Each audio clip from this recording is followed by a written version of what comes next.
Chapter 1. The Discovery. The plans were wrong. Not incorrect, precisely. The architectural schematics sprawling across the obsidian table were accurate to within a fraction of a millimeter, each fortification perfectly rendered, every defensive emplacement mapped with imperial precision. But they were incomplete. Rogel Dawn could feel it in the way the numbers didn't quite balance, the way certain load-bearing calculations assumed structural support that existed nowhere in the documented foundations. He had been reviewing the defensive preparations for Terra for 6 hours now, his yellow eyes tracking across hololithic projections that painted the Imperial Palace in amber light. The Great Crusade had reached the point where such preparations were not merely advisable but essential. Too many worlds brought into compliance carried whispers of rebellion.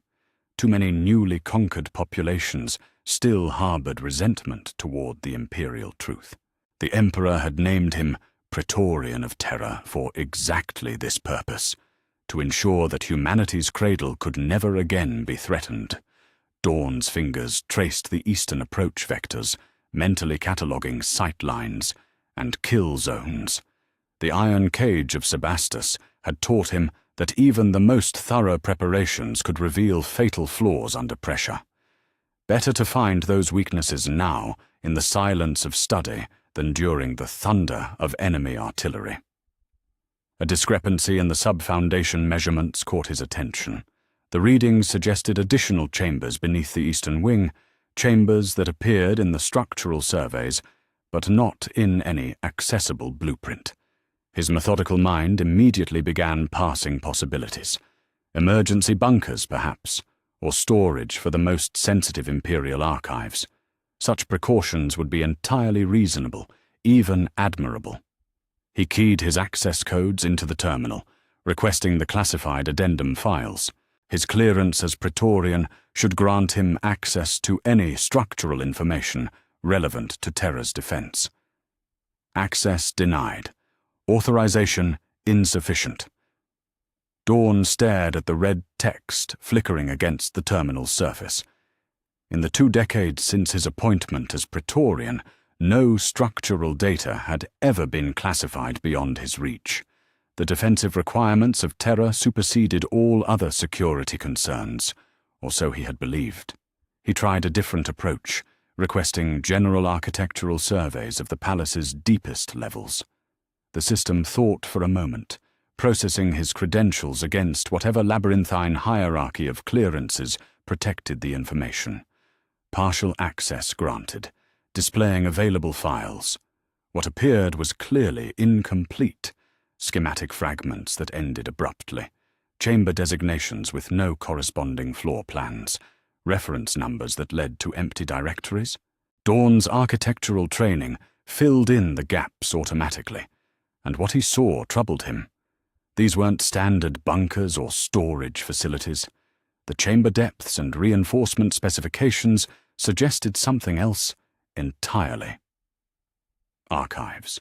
Restricted archives that were clearly deemed more sensitive than anything else in the Imperial Palace. Professional curiosity warred with duty in Dawn's mind. The chambers posed no obvious defensive liability. If anything, their depth would make them natural fallback positions in case of siege. But their existence outside normal documentation protocols suggested operational security measures that went beyond standard classification. He was about to return to the defensive reviews when his eye caught something else. A data slate, wedged between 2 structural manuals and nearly invisible in the stack of reference materials. The slate's surface was dark, inactive, but something about its placement seemed deliberate. Hidden, but not too well hidden, as if someone had wanted it found by the right person. Dawn lifted the slate, feeling its weight in his palm. Standard Imperial manufacture, but older. The casing bore the subtle design elements of equipment produced during the early decades of the Great Crusade. He activated it. The screen flickered to life, displaying a directory of files with cryptic designations. Most were clearly corrupted or incomplete, fragments of data that seemed to have been deliberately scrambled. But one file remained intact, its title stark against the amber display. Project Purification. Supplemental Records. Authorization. Sigillite only. Below it, 2 additional entries that made Dawn's blood run cold. Legend 2. Final Disposition Records. Legend 11. Termination Protocol. Summary. Dawn's hand went still on the data slate. Legion 2. Legion 11. The Lost Legions, his brothers who had vanished from Imperial records decades ago, their very mention forbidden, their names erased from every document, every statue, every memory that could be found and purged. But not, apparently, from this. He stared at the screen for a long moment, feeling something shift in the deep architecture of his understanding. His brothers had not simply died in battle, had not simply been lost to the void between stars. They had been deliberately erased, their elimination so complete that even thinking about them triggered warning glances from his remaining brothers, careful silences from the Emperor himself. And yet here was evidence that records existed, classified records that detailed not just their disappearance, but something called their termination and final disposition. The logical part of his mind catalogued the implications with characteristic precision. The existence of these records suggested the erasure had been deliberate, systematic, and authorized at the highest levels. The classification level, Sigillite only, indicated that even among the Emperor's inner circle, knowledge of the truth was restricted to Malcador alone. The emotional part of his mind, the part that remembered brotherhood and loss, simply reeled. Dawn had always assumed his lost brothers had died, as warriors died. In battle, with honor, their names lost only because their bodies had been unrecoverable. The thought that they had been deliberately erased, their very existence excised from the records like a cancer cut from flesh, was almost incomprehensible. Almost.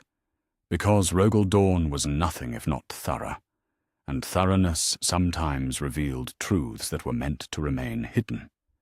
He had built his reputation on seeing clearly, on accepting unpleasant realities, and planning accordingly. If his brothers had been erased for cause, if they had fallen to corruption, betrayed the Imperium, violated their oaths in some fundamental way, then their erasure might have been not only justified, but necessary. The thought hurt to contemplate, but Dawn had never shied away from painful necessities. He scrolled through the file directory, his trained eye noting the dates, the authorization codes, the careful bureaucratic language that surrounded actions of terrible finality. Whatever had happened to his brothers, it had been planned, documented, and implemented with the same methodical precision that characterized all Imperial operations. But knowing that did nothing to ease the growing weight in his chest, the sense that the foundations of his understanding were shifting beneath him like sand. 20 years as Praetorian. 20 years of absolute trust, complete access, unrestricted authority over the defense of humanity's cradle, and in all that time, this truth had been kept from him. The final fate of his own brothers, hidden behind clearances he had never even known existed. The data slate felt heavier in his hands than such a small device had any right to. Dawn set it down carefully on the obsidian table, next to the defensive plans that suddenly seemed far less important than they had an hour ago. He stared at the amber light painting the chamber walls, and tried to decide what duty demanded of him now. Chapter 2. The investigation begins. Rogel Dawn had not slept. The defensive plans lay exactly where he had left them 12 hours ago, their hololithic projections still painting amber ghosts across the obsidian table. But the data slate, The forbidden data slate with its fragments of erased history had moved to his personal quarters, secured in a vault that only his gene signature could open. Even there, its presence felt like a splinter beneath his skin. He had spent the night thinking, not brooding. Dawn did not brood, did not indulge in emotional excess, but thinking with the systematic thoroughness that had made him the Emperor's choice for Praetorian. The implications cascaded through his mind like the failure calculations he ran on fortress designs, each possibility stress-tested against what he knew of imperial protocol, of his father's methods, of the careful architecture of truth and necessity that governed the Imperium. By dawn, he had reached a conclusion that sat like lead in his chest. He needed more information. The morning brought its usual cascade of duties: fleet movement reports from the Segmentum Solar, defensive readiness assessments from the Martian orbital platforms, supply chain analyses for the fortress monasteries throughout the Sol system. Dawn processed each with his customary efficiency, but his mind kept returning to the gaps in the historical record, the careful absences where his brothers should have been. It was during his review of Legion deployment histories that he found his opening. The Imperial Archives maintained comprehensive records of every Legion's campaigns, victories, casualties, and operational parameters. These files were necessary for strategic planning, for understanding each Legion's capabilities and optimal deployment scenarios. As Praetorian, Dawn's access to such information was not merely authorized but expected.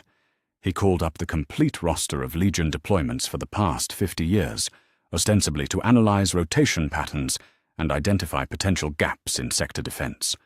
20 legions appeared on the display, their records complete and detailed. 18 active legions, he corrected himself. The Iron Hands and Salamanders had taken heavy casualties in recent campaigns. The word bearers were restricted due to their recent censure at Monarchia. 18 legions, not 20. The system's search algorithm dutifully catalogued deployment data for Legions 1 through 21, but the entries for 2 and 11 returned only error codes, not classified or access denied. Simple nullification, as if the database had been instructed to forget they had ever existed. Dawn's fingers moved across the control interface with practiced precision, probing the edges of the deletion. In his experience, truly complete erasure was nearly impossible to achieve. Data left traces, cross-references, created shadows, and bureaucratic redundancy often preserved fragments that individual deletion orders missed. He was correct.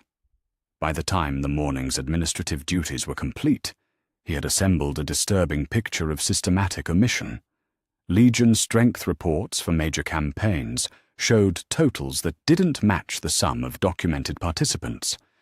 Battle honors referenced allied forces that were never specifically identified. Supply requisitions included equipment allocations that had no documented recipients. Most telling of all were the gaps in the chronological record, periods where significant military operations clearly took place, but with no Legion assignments listed at all.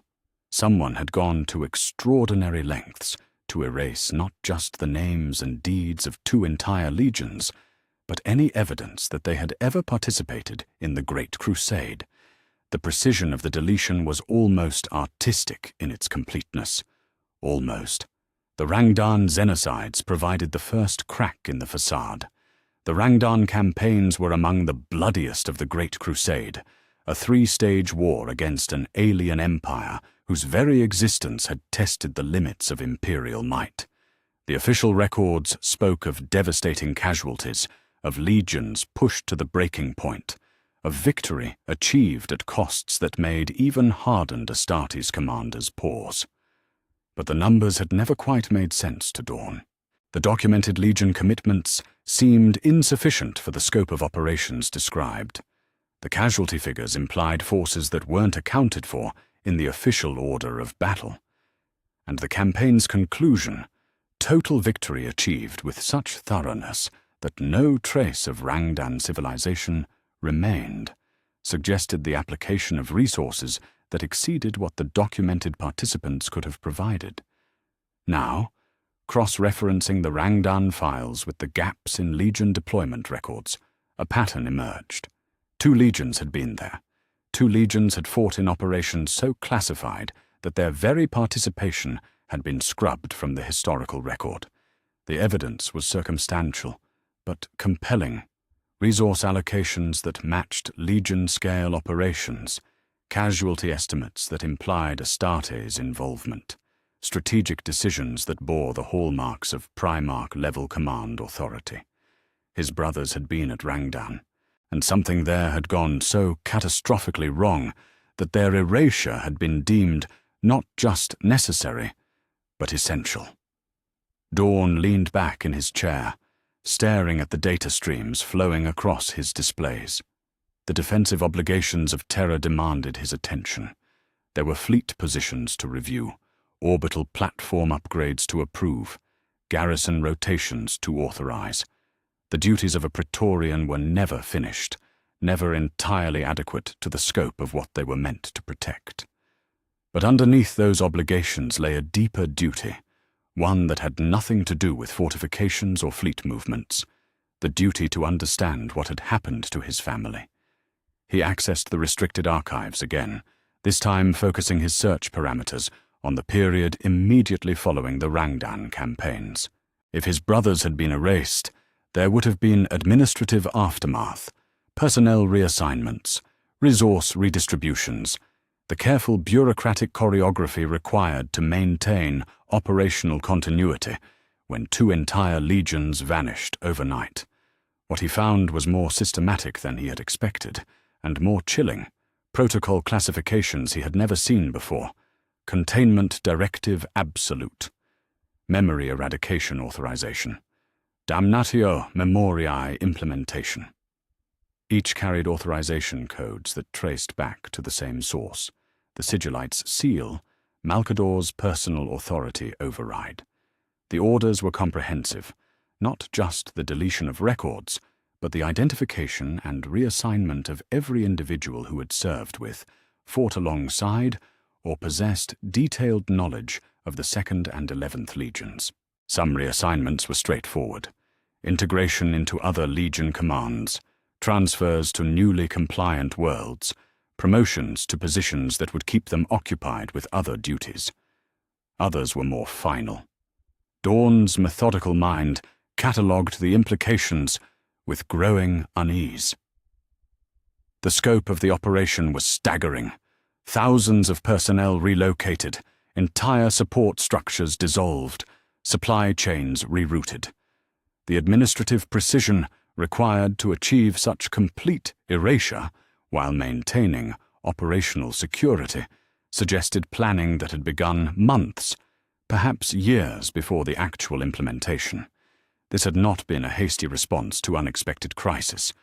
This had been preparation for a necessity that had been foreseen, planned for, and executed with the same ruthless efficiency that characterized all Imperial operations.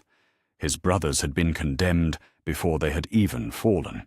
The thought settled into Dawn's mind like a cancer, impossible to ignore, and equally impossible to fully comprehend. Whatever had happened at Rangdan, whatever choices his brothers had made or been forced to make, their fate had been decided by minds that understood the consequences better than they had themselves. He closed the files and returned to his defensive reviews, but the numbers blurred before his eyes.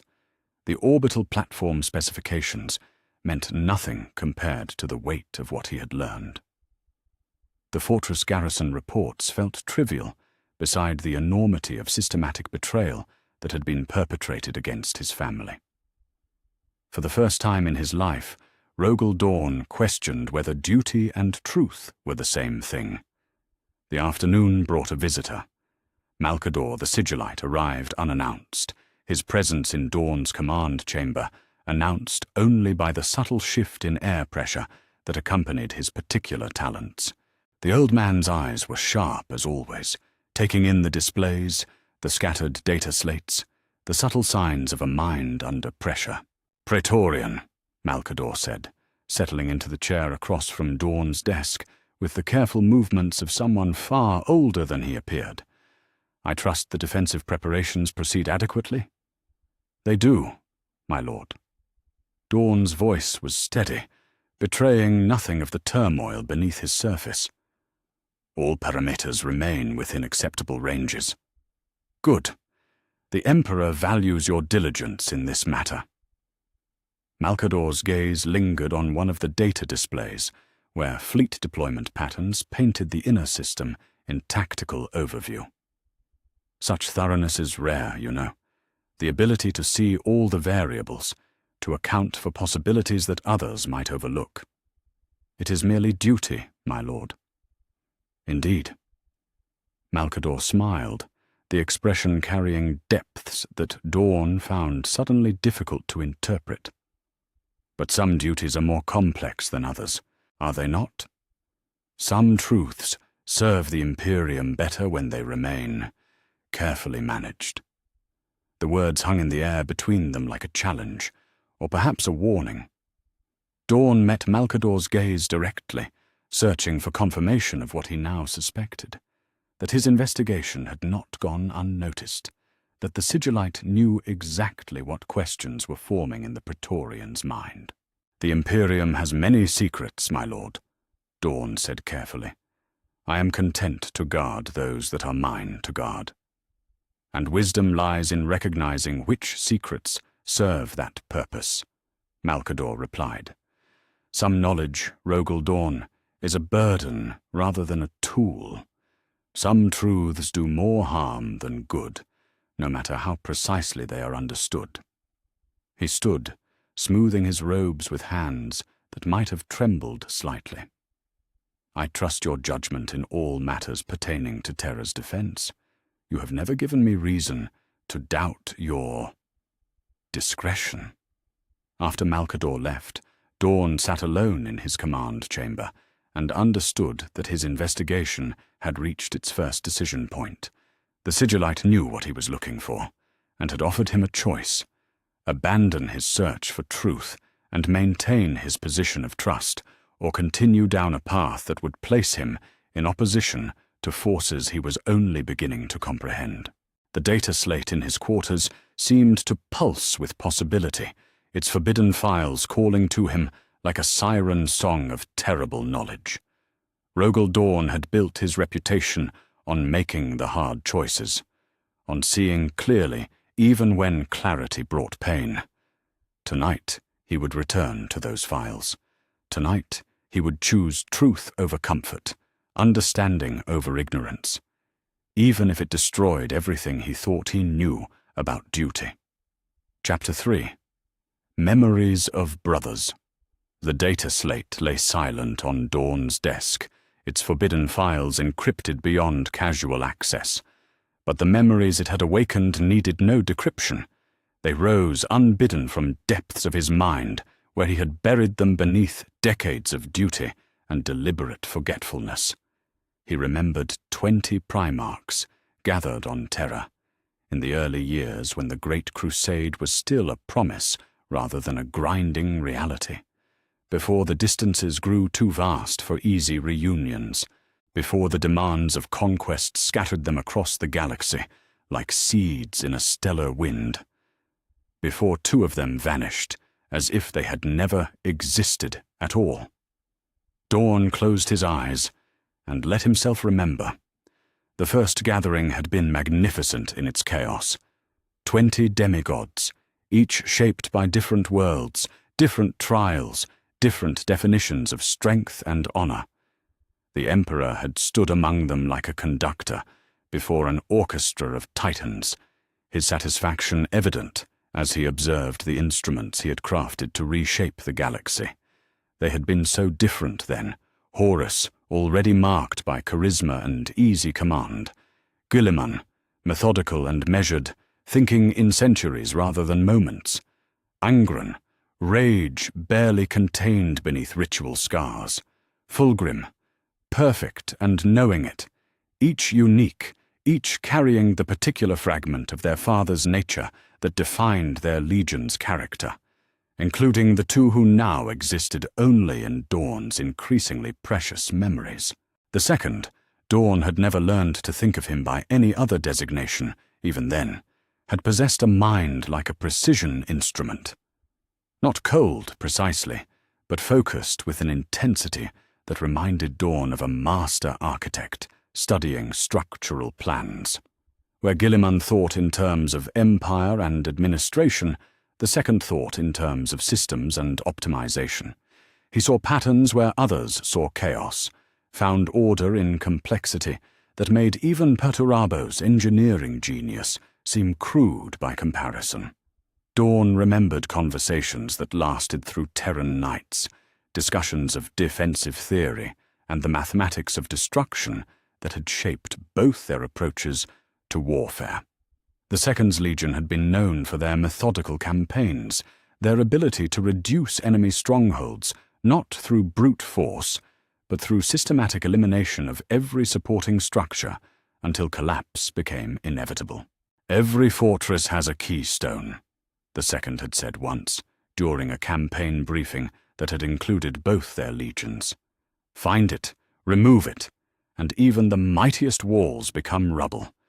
The skill lies not in the removal, but in the finding."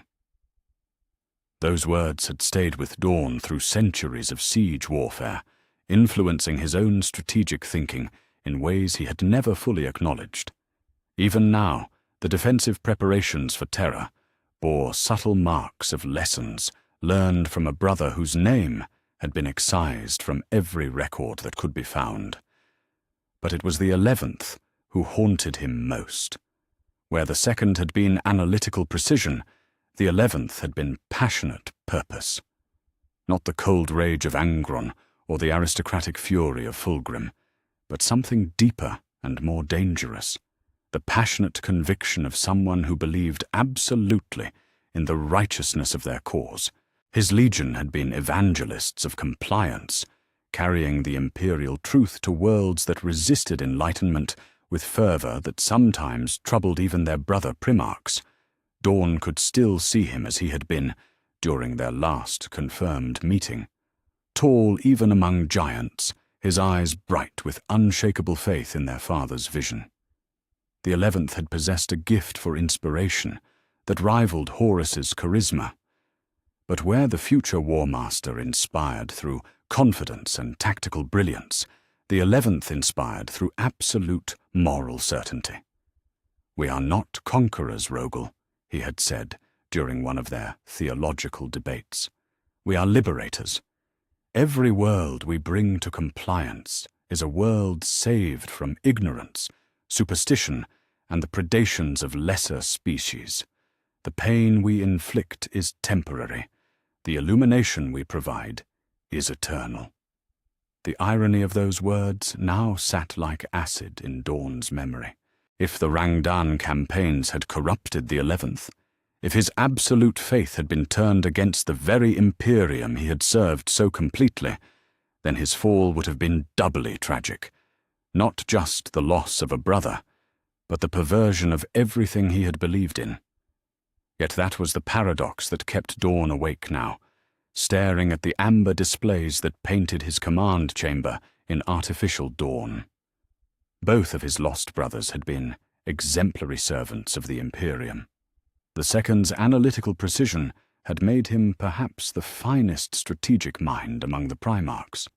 The 11th's passionate loyalty had driven him to achieve compliance rates that exceeded even Horus's spectacular successes. They had not been weak links in the chain of brotherhood. They had not been failures or disappointments or sources of shame. They had been, by any objective measure, among the Emperor's most successful sons, and yet they had been erased so completely that even thinking about them felt like blasphemy. Dawn's methodical mind turned the contradiction over like a puzzle box, examining it from every angle. If his brothers had fallen to corruption, If they had betrayed their oaths or turned against the Imperium, their erasure would have been justified. Painful, but necessary. But his memories suggested men who were incapable of such betrayal, whose dedication to the imperial cause had been as absolute as his own, which left more troubling possibilities. Perhaps they had not betrayed the Imperium. Perhaps they had been betrayed by it. The thought was treasonous, but Dawn had built his reputation on facing unpleasant truths rather than comfortable illusions. If his investigation was teaching him anything, it was that the official narratives he had accepted without question might be far more complex than he had imagined. He opened the data slate again, scrolling through the fragments of erased history with new purpose. The bureaucratic language was careful, neutral, designed to obscure rather than reveal. But between the lines, patterns emerged, references to ideological contamination that could mean corruption by chaos or simply exposure to ideas that contradicted imperial doctrine. Mentions of tactical necessities that might describe military choices made under impossible circumstances. Notes about preservation of operational integrity that could justify almost any action if framed as protecting the greater mission. The more he read, the more convinced he became that the truth was not a simple story of fall and punishment. It was something more complex, more morally ambiguous, more tragic in its implications for everything he thought he knew about duty and loyalty. His brothers had encountered something during the Rangdan campaigns, something that had forced them into choices that the Imperium could not officially acknowledge or support. Their erasure had not been punishment for failure. It had been the price of secrets too dangerous for the galaxy to know. But what kind of secret required the complete obliteration of 2 entire legions? What knowledge could be so dangerous that preserving it would threaten the very foundation of the Imperium? Dawn thought about the Rangdan themselves, xenoforms of such sophisticated malevolence that 3 separate campaigns had been required to achieve their complete destruction. The official records spoke of alien technology that challenged imperial understanding, of weapons and tactics that pushed even Astartes' capabilities to their limits. But there had always been gaps in those records, inconsistencies that suggested the true scope of the Rangdan threat had never been fully documented. Had his brothers encountered something beyond mere alien hostility? Some technology or knowledge that offered power at a price the Imperium could not afford to pay. The thought chilled him more than the cold of Terra's artificial night. He found himself remembering another conversation, this one between all 3 of them, himself, the 2nd, and the 11th, during a brief respite between campaigns. They had been discussing the nature of the Great Crusade, the moral weight of bringing unwilling worlds into compliance, the question of whether the ends always justified the means. The universe is not moral, the 2nd had said, his analytical mind cutting to the heart of the question. It simply is. We impose morality upon it through our choices, but we must be careful that our choices do not impose immoral outcomes in the service of moral goals. But that is exactly the trap, the 11th had responded. If we allow doubt to paralyze action, if we let perfect be the enemy of good, then we become complicit in the very ignorance and suffering we seek to eliminate. Sometimes the moral choice is the hard choice. Dawn had argued for a middle path, the importance of maintaining honor and principle, even in impossible circumstances, the duty to find solutions that preserved both effectiveness and integrity. At the time, it had seemed like theoretical philosophy, the kind of debate that warrior scholars engaged in during peaceful moments. Now he wondered if that conversation had been prophetic. Had his brothers faced choices where no honorable path existed? Had they been forced to choose between betraying their principles and betraying their duty? And if so, what choice would he make when confronted with the same impossible decision? The weight of his lost brother's memory settled on him like armor, protective but heavy, necessary but burdensome. For decades he had accepted their erasure as a simple fact, no more troubling than any other casualty of war. But now, with fragmentary evidence suggesting a far more complex reality, their absence felt like an open wound. They had been his brothers, not just in the genetic sense that bound all Primarchs to their creator, but in the deeper sense of shared purpose and mutual understanding. The Second's analytical precision had complemented his own methodical approach to warfare. The 11th's passionate conviction had challenged him to examine his own motivations and commitments. Their loss had diminished not just the Great Crusade, but him personally, and their erasure had robbed him of the ability to honor that loss, to learn from their example, to carry forward the best of what they had represented, unless he could uncover the truth of what had happened to them. Dawn looked at the forbidden files glowing on the data slate and made a decision that felt like stepping off a precipice. He would not be content with fragments and implications. He would find the complete record of his brother's fate, no matter how classified, no matter how dangerous. He owed them that much. He owed himself that much.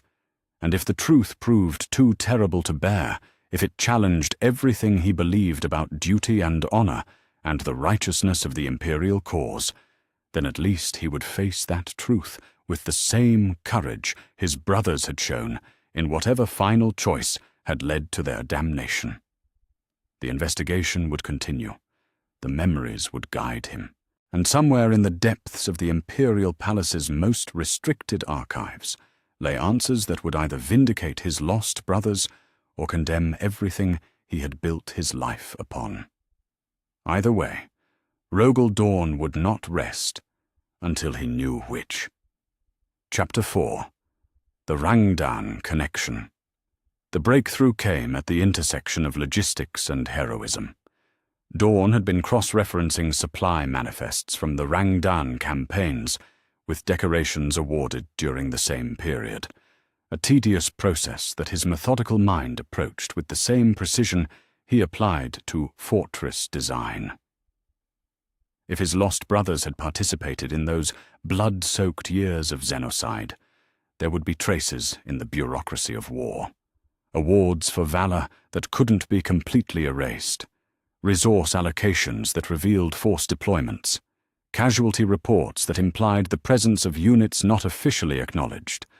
What he found was a monument to systematic heroism that had been deliberately obscured. The decoration records were fragmentary, clearly edited, but enough remained to paint a picture that made Dawn's chest tighten with pride and growing worry.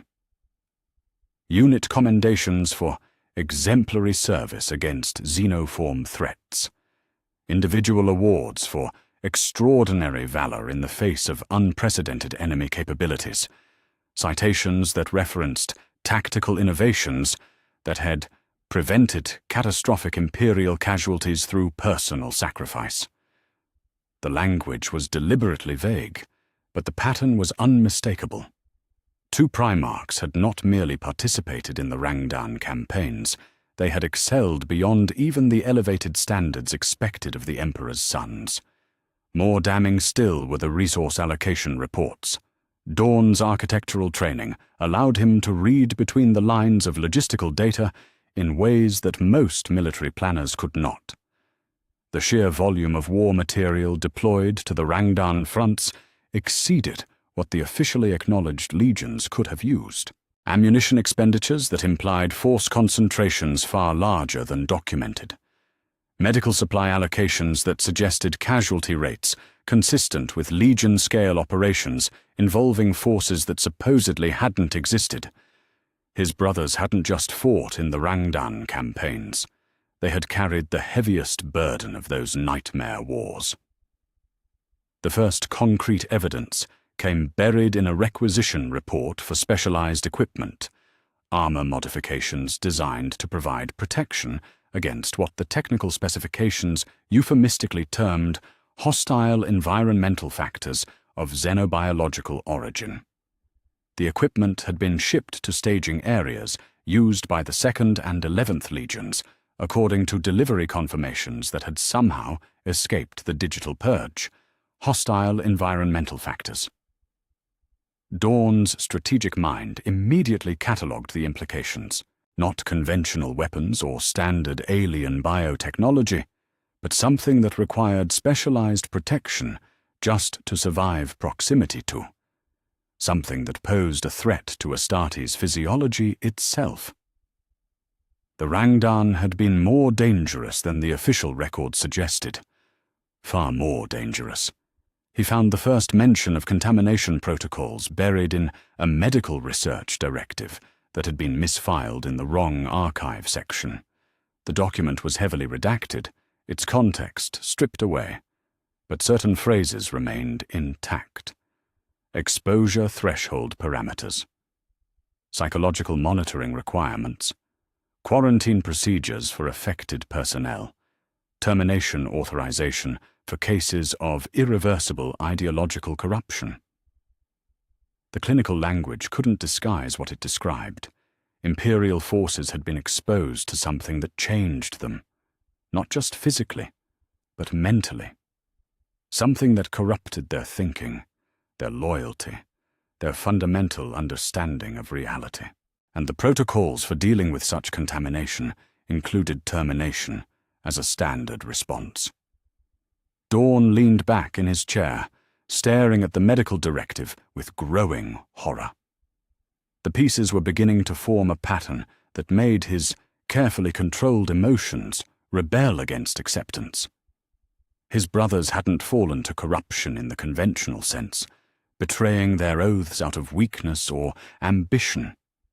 They had been contaminated by something they had encountered while serving the Imperium, and their contamination had been deemed reason enough for their complete erasure from history. The next file shattered any remaining illusions about the nature of their fate. It was a combat assessment report, filed by an unknown Imperial Army commander who had served alongside the 11th Legion during what the document referred to as Operation Eternal Vigilance, apparently a code name for one of the final Rangdan campaigns. The report's author had been careful to avoid specific details, but his admiration for the Legion and its Primarch was evident in every line. The commitment of the 11th Legion to the successful completion of Operation Eternal Vigilance cannot be overstated, the report read. Despite exposure to hostile xenoform influences that would have compromised lesser forces, the Legion maintained operational integrity through sheer force of will and the inspiring leadership of their Primarch. The decision to accept tactical contamination in order to prevent strategic catastrophe demonstrates the highest level of self-sacrifice in service to the Imperium. Accepted tactical contamination. The phrase hit Dawn like a siege shell. His brother, the passionate, loyal, utterly dedicated 11th, had knowingly accepted contamination rather than allow a strategic disaster, had deliberately exposed himself and his legion to whatever xenoform influence the Rangdan wielded rather than risk Imperial defeat. The report continued with details that made Dawn's hands clench into fists, references to holding actions that prevented xenoform breakthrough to the core systems, mentions of tactical decisions that prioritized Imperial survival over Legion preservation. A final notation that the Legion's sacrifice had ensured the complete eradication of the xenoform threat at the cost of their own operational viability. They had not been corrupted through weakness or treachery. They had chosen corruption as the least terrible of impossible alternatives. A similar report surfaced regarding the 2nd Legion, though this one was even more heavily redacted. The fragments that remained painted a picture of analytical precision turned toward containing a threat that conventional tactics couldn't address. References to methodical exposure protocols designed to study xenoform influence patterns, descriptions of systematic contamination procedures undertaken to develop countermeasures, a final assessment that the Legion had achieved critical understanding of xenoform capabilities at the cost of their own ideological integrity. The second had approached contamination like an engineering problem, studying it, understanding it, deliberately exposing himself and his forces to learn how to defeat it. His analytical mind had recognized that defeating the Rangdan required sacrifices that went beyond mere casualties. It required someone to venture into the darkness of xenoform corruption and return with the knowledge needed to achieve victory. Both of his brothers had made the same impossible choice, approached from their individual perspectives, the 11th through passionate self-sacrifice, the second through methodical calculation. Both had accepted contamination to serve the greater good. Both had become everything they had fought against in order to ensure that the Imperium would not face the same fate, and both had been erased for it. Dawn found himself standing, though he couldn't remember rising from his chair. The weight of revelation pressed against his chest like the gravity of a dying star, threatening to collapse everything he thought he knew about duty and honor into a singularity of moral complexity. His brothers had been heroes, not perfect heroes, not unstained champions of righteousness, but heroes in the truest sense, individuals who had sacrificed everything, including their own purity, to protect something greater than themselves. They had chosen damnation to prevent apocalypse, and the Imperium had condemned them for it. The next file he accessed was a theological assessment, clearly written by someone with extensive knowledge of Imperial doctrine and xenoform capabilities. The author, whose name had been redacted, had attempted to analyze the philosophical implications of what had occurred during the Rangdan campaigns. The question facing Imperial command is not whether the actions of the 2nd and 11th Legions were necessary, the assessment read. The tactical evidence clearly demonstrates that their sacrifices prevented a xenoform victory that would have threatened the survival of humanity itself. The question is whether the Imperium can acknowledge heroes whose heroism required them to become everything we define ourselves in opposition to. The theological implications are profound. How does an empire built on the rejection of alien influence honor those who accepted such influence to preserve that empire? How does a species that defines itself through purity celebrate saviors whose salvation required contamination? The Rangdan threat forced these legions into choices that the imperial truth cannot reconcile or acknowledge. The assessment concluded with a recommendation that chilled Dawn to his core. The complete erasure of the 2nd and 11th Legions from Imperial records represents not punishment for failure, but the tragic necessity of preserving Imperial ideology in the face of inconvenient heroism. Their sacrifice must remain unacknowledged, because acknowledging it would undermine the philosophical foundations of everything they died to protect. Dawn closed the file and sat in the darkness of his command chamber, feeling the weight of truth settling into his bones like radiation poisoning. His brothers hadn't been erased because they had failed the Imperium. They had been erased because they had succeeded too well, achieved victory at a cost that the Imperium could not afford to acknowledge without destroying the very principles that justified its existence. The moral architecture of everything he had built his life upon was shifting beneath him like sand. Duty and honor, loyalty and truth, concepts he had always believed were aligned in service to the greater good, suddenly revealed themselves as competing forces that could demand mutually exclusive choices. If the Imperium could erase heroes for the crime of heroism, if loyalty could be repaid with obliteration, if the greatest sacrifice could be met with the greatest dishonor, Then what did any of it mean? He thought about his role as Praetorian of Terror, his absolute commitment to defending humanity's cradle against all threats. Would he make the same choice his brothers had made if circumstances demanded it? Would he accept contamination, corruption, damnation itself to preserve the Imperium? The answer came without hesitation. Yes. Without question, without reservation, without regard for the personal cost. And if he made that choice, would the Imperium erase him too? Would his sacrifice be buried beneath the same bureaucratic shame, his name deleted from the same records he was now violating to understand the truth? The possibility sat in his mind like a splinter, impossible to ignore and equally impossible to remove. For the first time in his life, Rogal Dorn understood that duty and justice were not the same thing, that the Imperium he served so absolutely might be capable of betraying even its most loyal sons in service to principles that mattered more than the individuals who embodied them. The data slate glowed before him, its forbidden files offering more revelations, more terrible truths about the price of loyalty and the weight of necessary choices. Part of him wanted to stop here, to delete the files and return to the comfortable certainty of unquestioned duty, to remain ignorant of the moral complexity that lurked beneath the surface of everything he believed. But he was Rogal Dorn. He did not flinch from hard truths or inconvenient realities.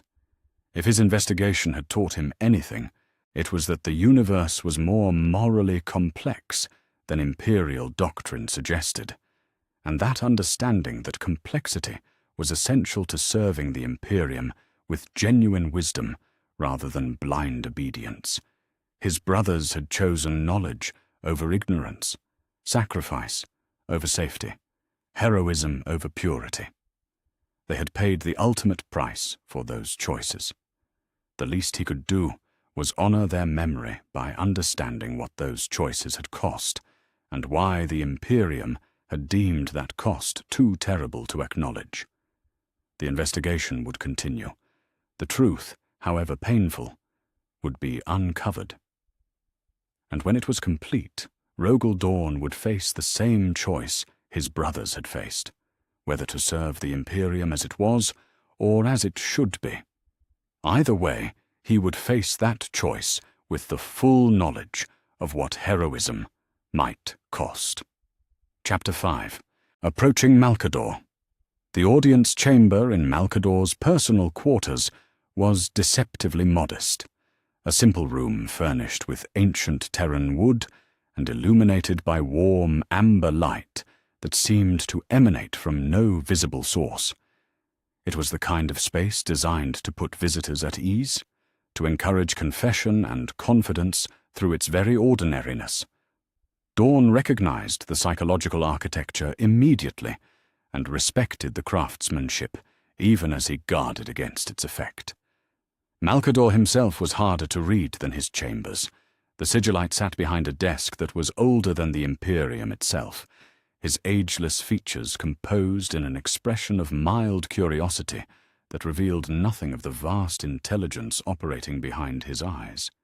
He had greeted Dorn with warmth, genuine warmth, as far as the Primarch could determine.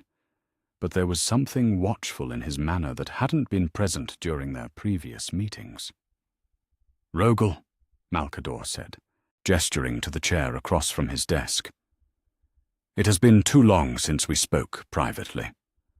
The demands of the Great Crusade keep us all occupied with duties that leave little time for contemplation."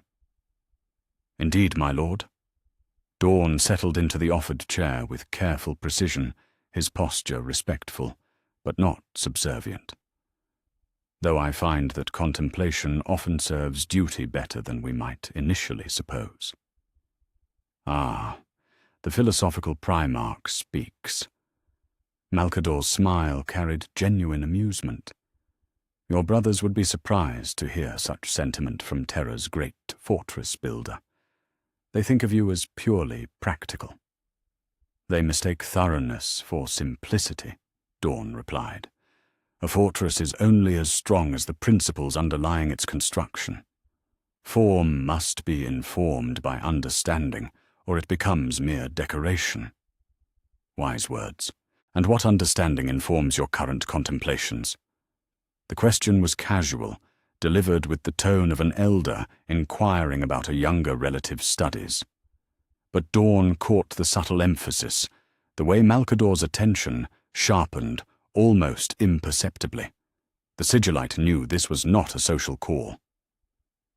I have been reviewing the historical records of the Great Crusade, Dawn said, choosing his words with architectural precision.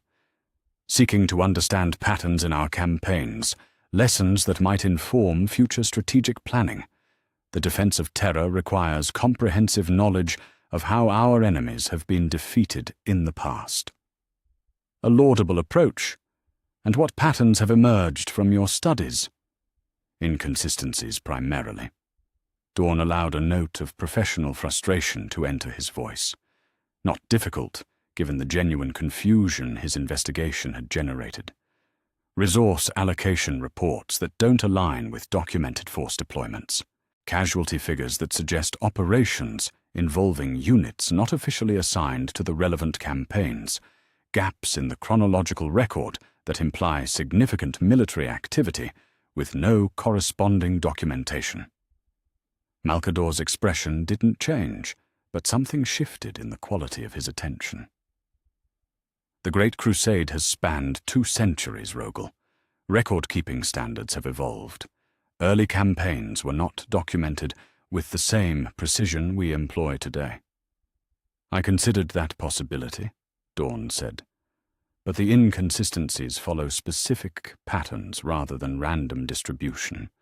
They cluster around particular time periods, particular campaign theaters, most notably around the Rangdan genocides. The silence that followed was measured in heartbeats that felt like hours. Malcador's hands remained motionless on his desk, his breathing unchanged, his facial expression a mask of polite interest. But Dawn had spent decades reading the subtle languages of fortification and siege.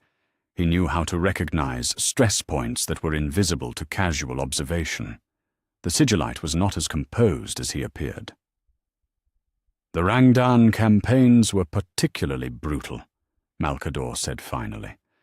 Perhaps the inconsistencies you've noted reflect the chaos of those operations. When survival itself is in question, documentation becomes secondary to more immediate concerns. Certainly, but the scale of the inconsistencies suggests more than administrative oversight. The resource requirements alone imply force commitments that exceed what the officially documented participants could have provided. And what conclusion do you draw from this observation? Dawn met the Sigillite's gaze directly, allowing his genuine confusion and concern to show. That either our records are significantly incomplete, or forces participated in those campaigns whose involvement has been deliberately obscured. Another measured silence. When Malcador spoke again, his voice carried a subtle weight that hadn't been present before. Not threat, exactly, but the kind of gravity that suggested they were approaching the borders of dangerous territory. The Imperium maintains various levels of classification for its military operations, the Sigillite said. Some truths serve the greater good best when they remain confined to those with specific need to know. Surely you understand this principle. I do, but as Praetorian of Terra, my need to know extends to any military operation that might inform the defense of humanity's cradle. If additional forces participated in the Rangdan campaigns, if new tactical approaches were developed during those operations, such knowledge could prove essential to my duties. And if such knowledge exists, what makes you certain it would be beneficial rather than harmful? The question was delivered with deceptive mildness, but Dawn recognized it for what it was. A test.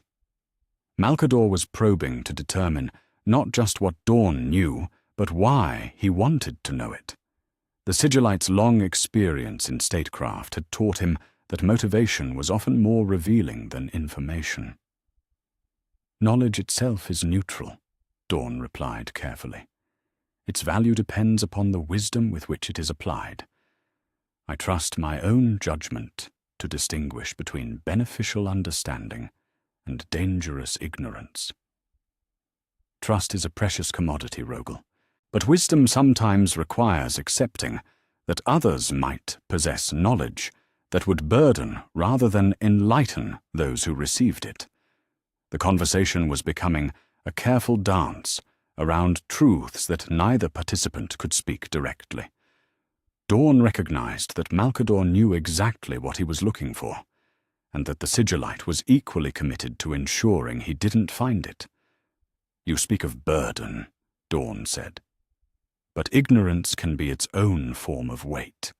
How can I serve the Imperium with maximum effectiveness if my understanding is deliberately constrained?" "How indeed?" Malcador leaned forward slightly, his ancient eyes fixing on Dawn with an intensity that spoke of millennia of accumulated wisdom and sorrow. "Tell me, Praetorian, in your studies of fortress design, have you encountered structures whose strength depends upon certain elements remaining hidden? Foundations that must never be examined too closely, lest the investigation itself compromise the stability of everything built upon them." The metaphor was precise enough to remove any doubt about the subject of their discussion.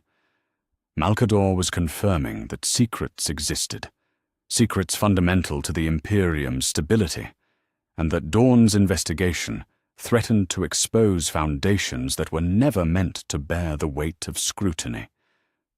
"I have encountered such structures," Dawn admitted, "though I have always found that true strength comes from understanding rather than ignorance. A foundation that cannot withstand examination is not truly solid. And yet some foundations serve their purpose precisely because they are not examined. Some truths, once known, cannot be unknown. Some knowledge transforms the knower in ways that cannot be reversed." The weight of implication in those words settled over Dawn like armor, protective but heavy, necessary but constraining. Malcador was not merely warning him away from dangerous knowledge. He was explaining why such knowledge was dangerous, why even someone of Dawn's integrity and loyalty might be better served by ignorance. "You suggest that understanding itself can be a form of corruption," Dawn said. "I suggest that some truths serve no one, not those who discover them, not those who are affected by them, not the broader cause they supposedly illuminate. There are forms of knowledge that exist solely to burden those unfortunate enough to possess them. And yet someone must possess such knowledge, or the decisions it informs cannot be made. Indeed, and that burden falls to those who have accepted responsibility for making choices that others cannot even comprehend, let alone judge." The conversation had reached its crucial point, the moment where Malcador offered Dawn a choice between comfortable ignorance and dangerous truth. The Sigillite's message was clear. This knowledge existed, it was terrible, and Dawn was better off without it. But the decision was ultimately his to make. Dawn considered his response carefully. He could accept Malcador's warning and abandon his investigation, trusting that wiser minds than his had made the correct choices about what should remain hidden. It would be the safe path, the loyal path, the path that preserved his peace of mind and his relationship with the Imperium's leadership. But it would also mean accepting that his brothers had been erased for reasons he was deemed unfit to understand. "I appreciate your counsel, my lord," Dawn said finally.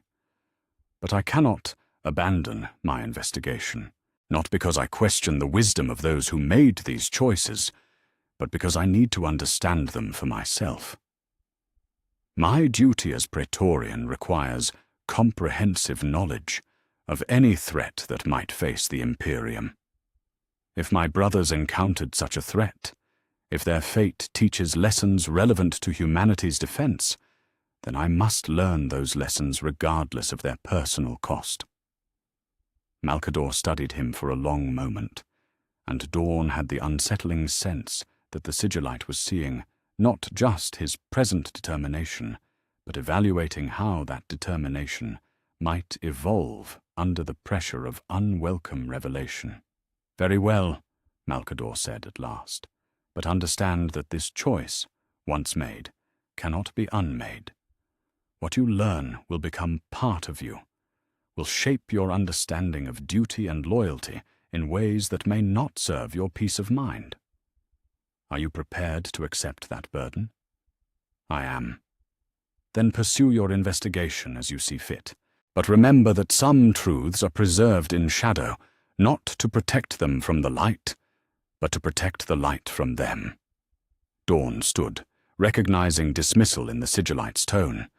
"Thank you for your time, my lord, and for your honesty." "I have told you nothing but the truth, Rogel. Whether that truth serves you well remains to be seen." As Dawn left Malcador's chambers, he understood that the conversation had changed everything. The Sigillite's warnings had confirmed that dangerous secrets existed, that his brother's fate was connected to knowledge too terrible for general consumption, and that his investigation had reached the attention of those responsible for maintaining the Imperium's most carefully guarded truths. But the conversation had also revealed something else. He was now alone in his quest for understanding. Malcador would not help him, would not provide guidance or support, or even the comfort of shared burden. The Sigillite had made it clear that this knowledge was Dawn's to discover or abandon, but that the choice and its consequences would be his alone to bear. For the first time since beginning his investigation, Rogel Dawn felt truly isolated from the command structure he had served without question for decades. He was still Praetorian of Terra, still trusted with humanity's defense, still valued for his loyalty and capability, but he was no longer part of the inner circle that knew the Imperium's darkest truths. The investigation would continue, but it would continue in the shadows, pursued by a Primarch who had chosen dangerous knowledge over comfortable ignorance, and who now understood that the path he walked led away from everything he had believed about duty, loyalty, and the price of truth.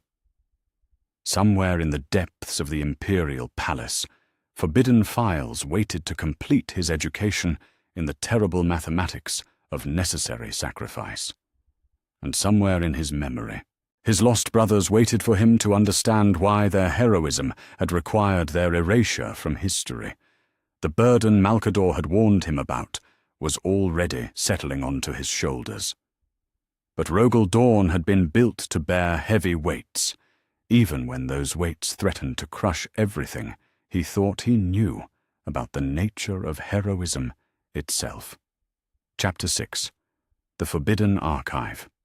The Imperial Palace had been built across millennia, its architecture layered like geological sediment.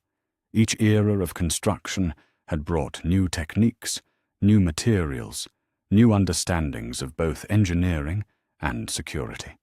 But beneath all the accumulated grandeur lay the original foundations, structures dating to the dark age of technology, built with methods that even the Mechanicus regarded as mysteriously efficient.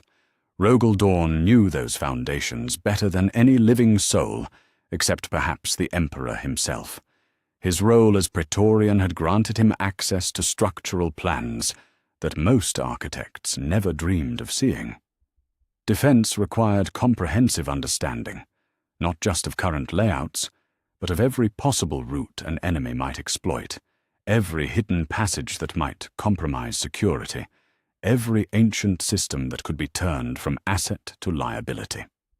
Over the decades, Dawn had memorized the palace's bones in ways that went far beyond official documentation. Tonight, That knowledge served a purpose its original architects had never intended. The route he chose began in his own quarters, 3 levels below the primary administrative floors. A maintenance shaft, originally designed for atmospheric recycling systems, abandoned when more efficient ventilation had been installed during the third reconstruction. The shaft connected to a network of service tunnels that predated most of the palace's current security measures. Infrastructure so old it was taken for granted, monitored by systems that had never been updated to account for routes that officially no longer existed. Dawn moved through the tunnels with careful precision, his modified Astartes physiology allowing him to navigate spaces that would have challenged even an unaugmented human. The darkness didn't trouble him. His enhanced vision turned the absolute black into a landscape of thermal signatures and structural landmarks. More important was the complete silence his movement required. The palace's security was multi-layered, and while these tunnels might be officially forgotten, their vibrations could still register on sensors designed to detect unauthorized intrusion. The path took him deep into the palace's original core, past chambers whose existence was known only to the highest levels of imperial administration. Archive levels that stored records too sensitive for standard classification, too dangerous for normal access, too important to destroy. Dawn had always known such archives existed. The defense of Terra required understanding what needed protection, but he had never imagined he would need to violate their security himself. The first barrier was mechanical, a blast door designed to withstand everything up to and including direct orbital bombardment. But Dawn's architectural knowledge included understanding of the door's original installation specifications. The locking mechanisms were masterworks of engineering, but they were mechanical masterworks, designed in an age when the greatest security threat was physical force rather than electronic infiltration. The second barrier was more sophisticated, gene lock scanners that required specific biological authorization. But gene locks were only as secure as their programming, and Dawn's clearance as Praetorian included override protocols for situations where standard authorization might be compromised by enemy action. He had never intended to use those protocols for personal investigation, but they served his purpose now with terrible efficiency. The third barrier was temporal, access windows that rotated according to schedules known only to the Sigillite's most trusted administrators. But Dawn had spent years studying the palace's operational rhythms, and patterns existed in even the most carefully randomized systems. The window he needed would open for precisely 43 minutes, beginning at the 3rd hour past midnight. Enough time for thorough investigation if he moved with characteristic efficiency. Beyond the final barrier lay a chamber that defied easy description. The Forbidden Archive was vast, in a way that seemed to violate the palace's structural constraints, a space that felt larger than the buildings that contained it, illuminated by lighting that cast no shadows and generated no heat. Rows upon rows of storage units stretched into a distance that seemed to curve beyond the limits of normal geometry. Each unit was sealed, labeled with classification codes that Dawn didn't recognize, protected by preservation fields that hummed with barely contained energy. At the chamber's heart stood a single console, its interface more advanced than anything Dawn had encountered outside the Emperor's private laboratories. The screen activated at his approach, displaying access menus in scripts that shifted between High Gothic, binary cant, and symbolic languages that predated the Imperium's founding.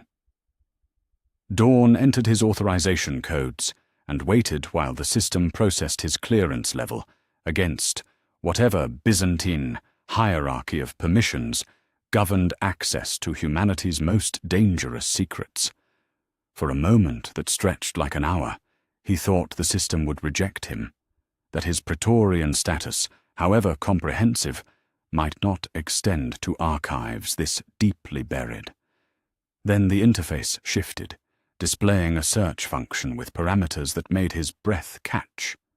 Unit designations for records organized not by campaign or administrative function, but by classification levels he had never encountered. Absolute Prohibition, Damnatio Memoriae Final, Imperial Truth Exemption Authority. And beneath those classifications, 2 entries that made his enhanced heart skip beats: Legion 2, Terminal Operations Record, and Legion 11, Final Mission Archive.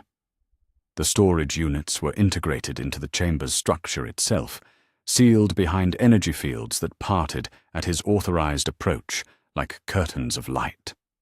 Inside each unit, data crystals arranged in patterns that spoke of technological sophistication beyond normal Imperial standards. The preservation fields had kept them in perfect stasis, not merely preventing decay, but freezing them at the moment of their creation, sealed in temporal bubbles that made their information as fresh as the day it was recorded. Dawn extracted the first crystal with hands that might have trembled if he had allowed them to. The data it contained would answer questions that had driven him to violate every principle of loyalty and obedience that had guided his life. But knowledge, once gained, could never be lost. Whatever he learned from these records would become part of him, would reshape his understanding of everything he thought he knew about duty and sacrifice. The crystal interfaced with the chamber's console through connections that seemed to establish themselves automatically. Data flowed across the screen in formats that shifted to accommodate his comprehension.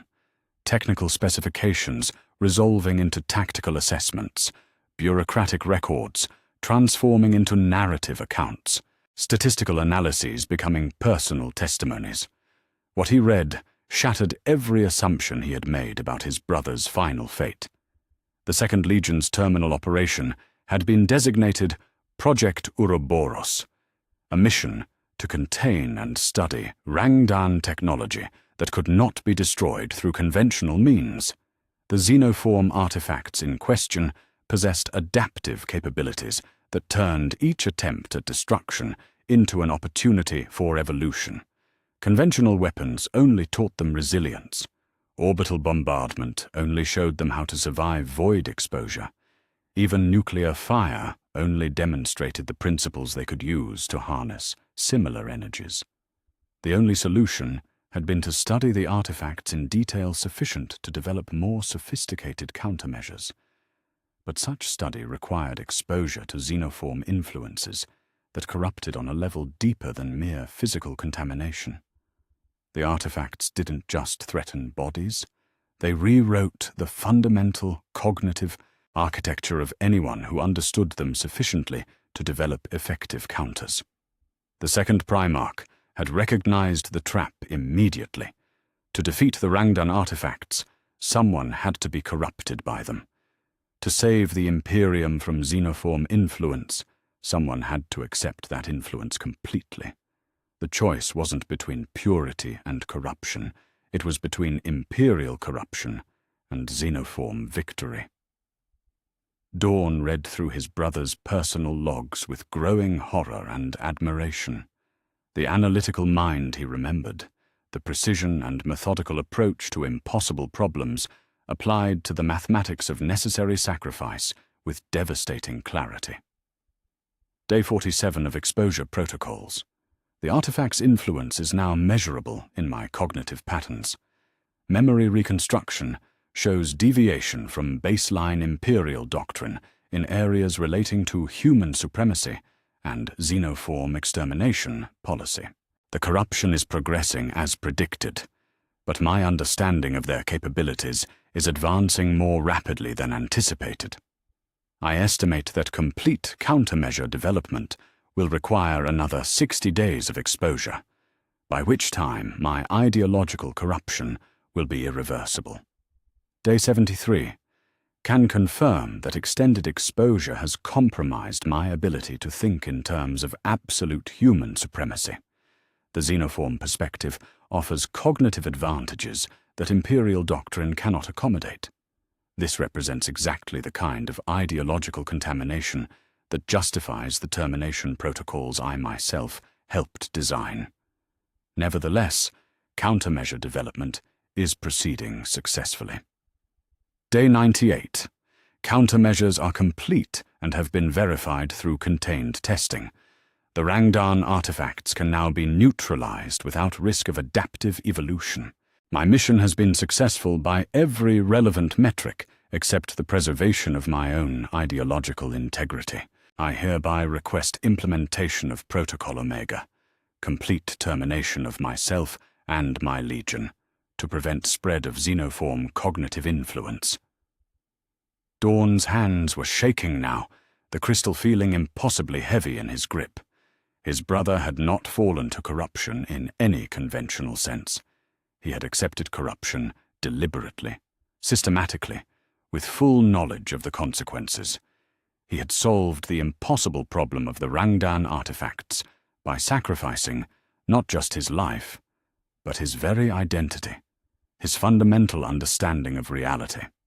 And he had done it willingly. The second crystal contained the records of the 11th Legion's final mission, designated Operation Penitent Crusade. Where the second had approached contamination through scientific methodology, the 11th had faced it through spiritual conviction. A Rangdan bioweapon had been deployed against an imperial world, one that didn't just kill its victims, but transformed them into carriers of xenoform ideology. The weapon was designed to spread through normal human contact, turning each infected individual into a missionary for alien ideas.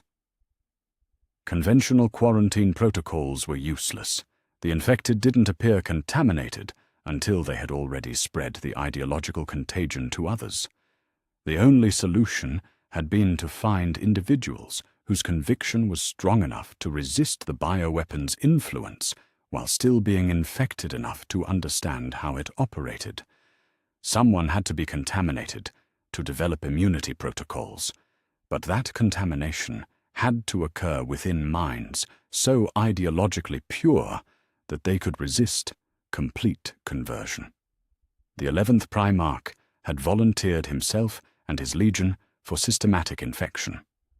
Dawn read through battle reports that described Imperial Astartes fighting xenoform influences not with bolter-fire and chained swords, but with faith and will and absolute dedication to principles that the bioweapon was designed to erode. His brother's passionate conviction, the same moral certainty that had sometimes troubled even other Primarchs, had become a weapon against corruption itself. But even the strongest faith had limits when exposed to influences specifically designed to corrupt it. Personal log, Primarch 11, Day 112, post-exposure. The bioweapon's influence grows stronger despite our resistance. My Legion's faith remains intact, but I can feel the xenoform ideas taking root in ways that our training never prepared us for. They don't attack our convictions directly. They offer alternatives that seem more logical, more compassionate, more effective at achieving the very goals our faith is supposed to serve. Day 144. Have confirmed that complete resistance to the bioweapon requires ideological flexibility that would itself constitute corruption from an imperial perspective.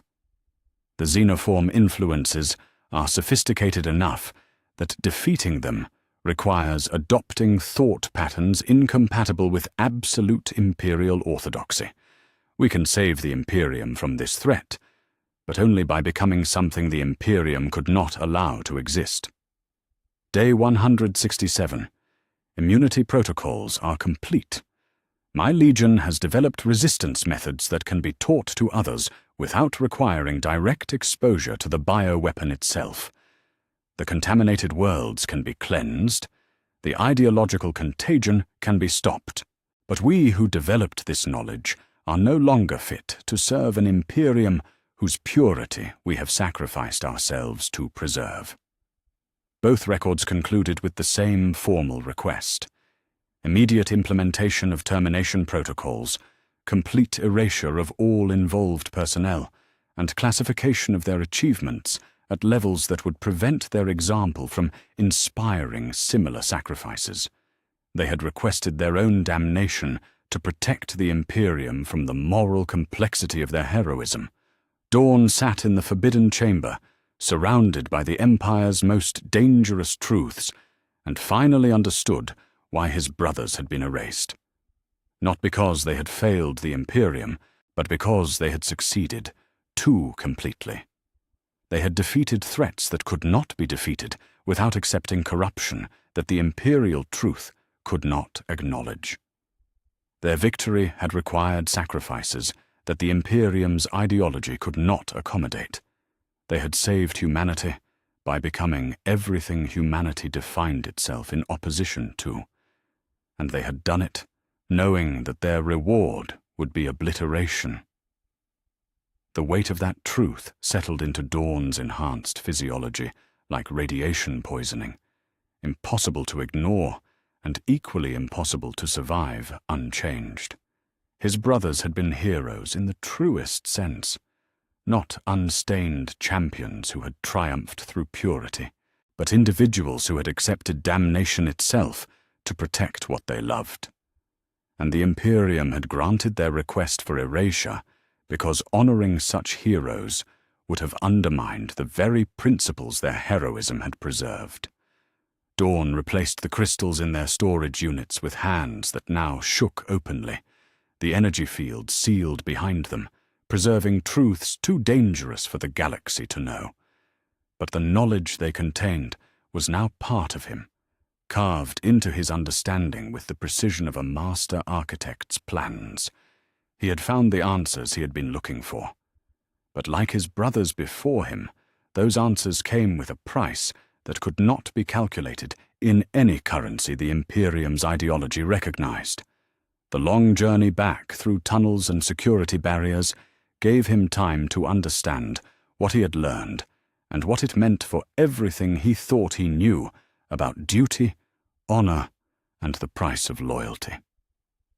By the time he reached his quarters, Rogel Dawn had begun to comprehend the terrible mathematics of necessary sacrifice that governed the Imperium's darkest truths, and he had begun to understand that he now faced the same choice his brothers had faced, how to serve an empire that might require him to become everything he had been taught to oppose. Chapter 7. The Xenos Revelation. The third data crystal had been hidden deeper than the others, sealed behind additional security protocols that required authorization codes Dawn had needed to derive from fragments scattered across the previous records.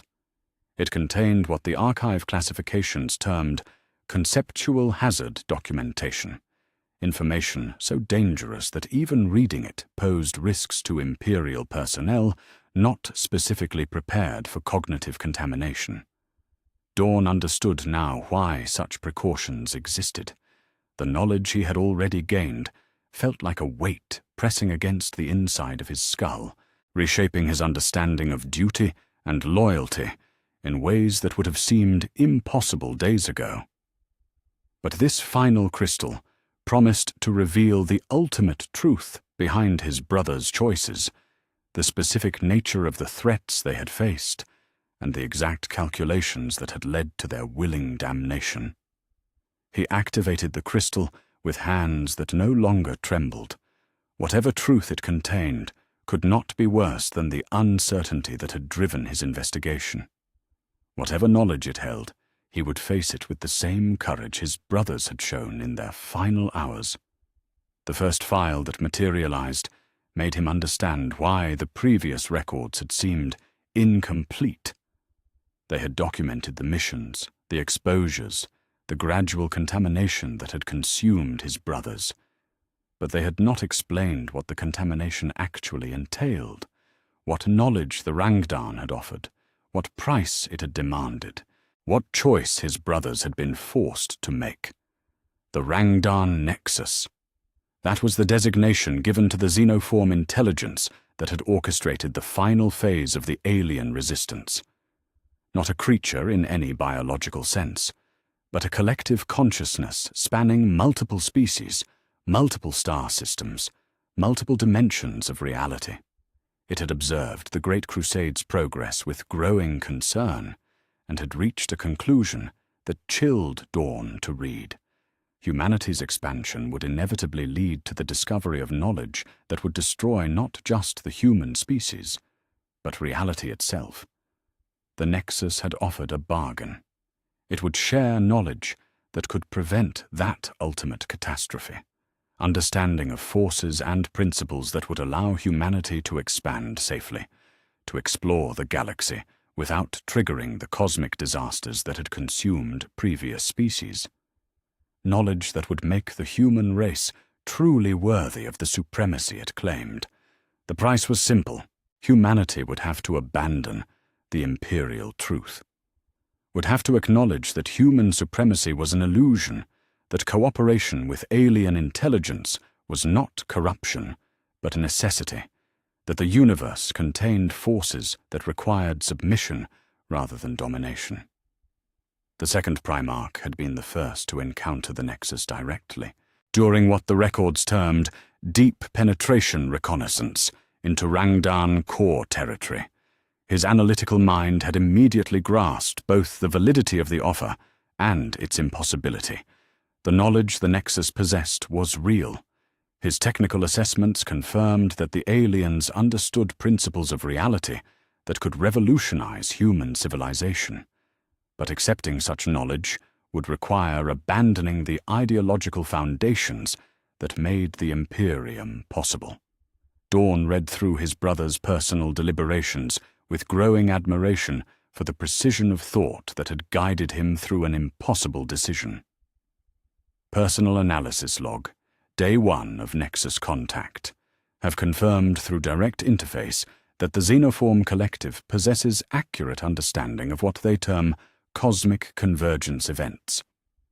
Their projections indicate that continued human expansion using current methodologies will trigger reality cascade failures within 2 millennia. The mathematical models are elegant and appear sound. Day 3. The Nexus has demonstrated practical applications of their theoretical knowledge, observed xenoform manipulation of fundamental forces that exceed our understanding by orders of magnitude. The temptation to learn is overwhelming, but the ideological implications are equally clear. This knowledge cannot be obtained without accepting xenoform premises about the nature of existence that contradict the imperial truth at foundational levels. Day 7. Have reached decision regarding Nexus bargain. The knowledge they offer is too valuable to refuse. It could prevent humanity's extinction within the next 2,000 years. But accepting it openly would destroy the Imperium that such knowledge is meant to preserve.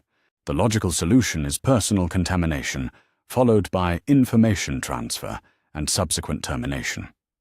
The second Primarch had chosen to accept xenoform corruption temporarily, to learn what needed to be learned, and then to die before that corruption could spread.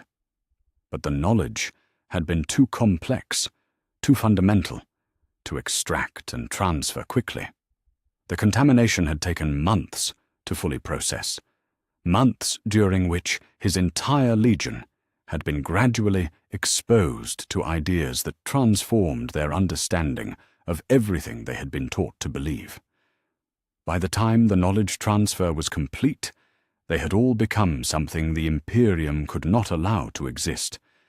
They had become humans who understood that human supremacy was a comfortable lie, that the universe required cooperation rather than domination, that strength came through acceptance rather than resistance. They had become wise, and wisdom, in this case, was indistinguishable from treason. The 11th Primarch's encounter with the Nexus had followed a different pattern, but reached the same conclusion. Rather than seeking knowledge to prevent future catastrophe, he had been forced to choose between present disasters. The Nexus had deployed a weapon that would have penetrated imperial defenses and reached Terra itself, a bioweapon that converted human neural architecture to accept xenoform guidance. Not mind control in any conventional sense, but ideological reprogramming that would have made humanity willing participants in their own subjugation. The only defense had been to accept contamination voluntarily, to understand the weapon's mechanisms well enough to develop counters, to become infected in order to create immunity. But such understanding required embracing the very concepts the weapon was designed to implant. To defeat xenoform ideology, someone had to accept it completely. His brother's final logs revealed the passionate conviction that had driven him to make that sacrifice. Personal reflection. Day 90 of voluntary contamination. The bioweapon's influence grows stronger each day, but my understanding of its mechanisms grows stronger still. I can feel the xenoform perspective taking root in my thoughts, can sense the logical appeal of cooperation over domination. Part of me recognizes the wisdom in what they offer, but wisdom that comes at the cost of human independence is not wisdom. It is seduction. Day 120. Have completed immunity protocol development. The bioweapon can now be countered without requiring direct exposure to its ideological components. Terror is safe. The human species will remain free to choose its own path, even if that path leads to the cosmic disasters the Nexus warns against. But I am no longer fit to serve an empire built on principles I can no longer fully embrace. Day 144. Final entry. My Legion and I have become everything the imperial truth defines itself in opposition to. We have accepted that human supremacy is questionable, that alien wisdom has value, that cooperation might be preferable to conquest. These thoughts feel natural now, logical, obviously true, which is precisely why we cannot be allowed to survive. We have become missionaries for ideas that would destroy the Imperium from within. Both Primarchs had reached the same conclusion through different paths. They had saved humanity by accepting corruption that made them unfit to remain human. Their heroism had required them to become everything they had been trained to oppose, and they had chosen that fate willingly, knowing that their reward would be erasure from history. But the records revealed one more layer to their sacrifice, a detail that made Dawn's enhanced physiology tremble with suppressed emotion. Neither Primarch had acted alone. The Nexus had offered them a third option. They could have accepted the bargain completely, could have led the Imperium into willing cooperation with xenoform intelligence. The knowledge they would have gained would have prevented cosmic catastrophe, would have made humanity truly supreme through alliance rather than conquest. The Nexus had been prepared to elevate the human species to levels of understanding and capability that would have dwarfed their current achievements. All they would have needed to do was convince the Emperor that the imperial truth was wrong. Both Primarchs had possessed the knowledge and the influence to make such persuasion possible. Their contamination had given them understanding of arguments that could have swayed even their father's convictions. They could have reshaped the Imperium into something that embraced xenoform wisdom instead of rejecting it. They had chosen damnation instead, chosen to die rather than use their corruption to corrupt others, chosen to preserve an empire they no longer believed in rather than transform it into something they had come to understand might be better. The final files contained their joint message to the Emperor, a document that had been classified at levels beyond Dawn's previous comprehension, sealed away where only the Emperor himself could access it. Father, we write this, knowing it will be our final communication. The contamination we have accepted in service to the Imperium has given us knowledge that could reshape human civilization. We understand now how to prevent the cosmic catastrophes that await our species.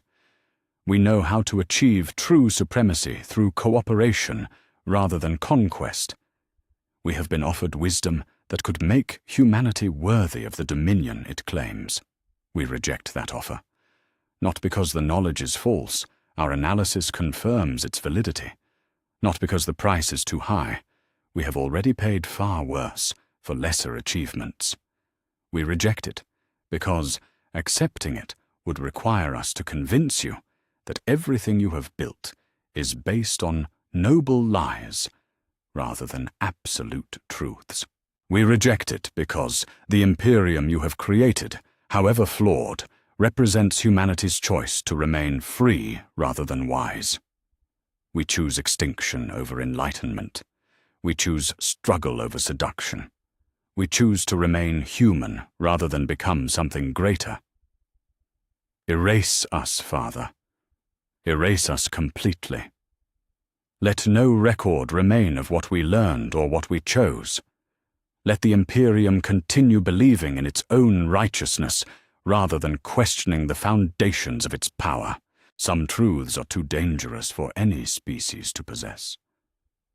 We go to our deaths, knowing that we have saved humanity from wisdom it was not ready to bear. Dawn sat in the forbidden archive, surrounded by the weight of ultimate truth, and finally understood the full scope of his brother's sacrifice. They had not simply chosen corruption to prevent catastrophe. They had chosen ignorance to preserve freedom. They had chosen to die rather than use their knowledge to make humanity something other than what it had chosen to be. They had become wise enough to understand that wisdom itself could be a form of tyranny, and they had chosen to protect humanity's right to remain beautifully, tragically, heroically wrong. The Emperor had granted their request. The Imperium continued to expand through conquest rather than cooperation, continued to define itself through opposition to alien influence rather than acceptance of alien wisdom. Humanity remained free to face cosmic catastrophe on its own terms, rather than accept salvation that would have cost it its essential nature. The price of that freedom had been the erasure of two Primarchs who had loved humanity enough to die for its right to choose its own path, even if that path led to destruction. Dawn replaced the final crystal in its storage unit and sealed the energy fields that would preserve truths too dangerous for the galaxy to know. But the knowledge contained in those crystals was now part of him, carved into his understanding with the precision of a master architect's blueprints. He finally understood what Malcador had tried to warn him about. Some knowledge was a burden rather than a tool. Some truths served no one except those strong enough to bear them in silence. Some wisdom was so profound that it could only be honored through ignorance.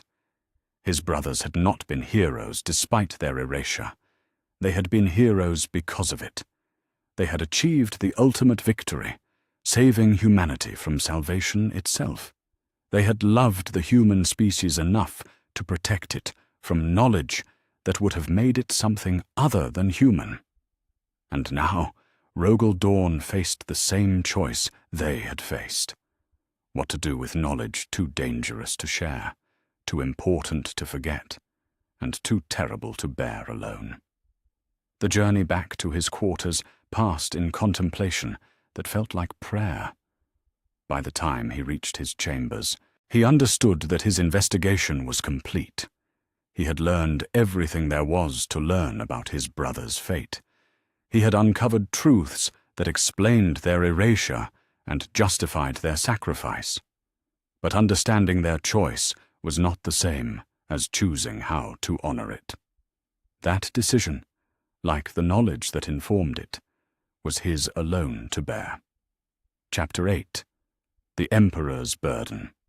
There had been one more crystal in the archive, hidden behind access protocols that required not just authorization codes, but biometric confirmation that took Dawn precious minutes to bypass.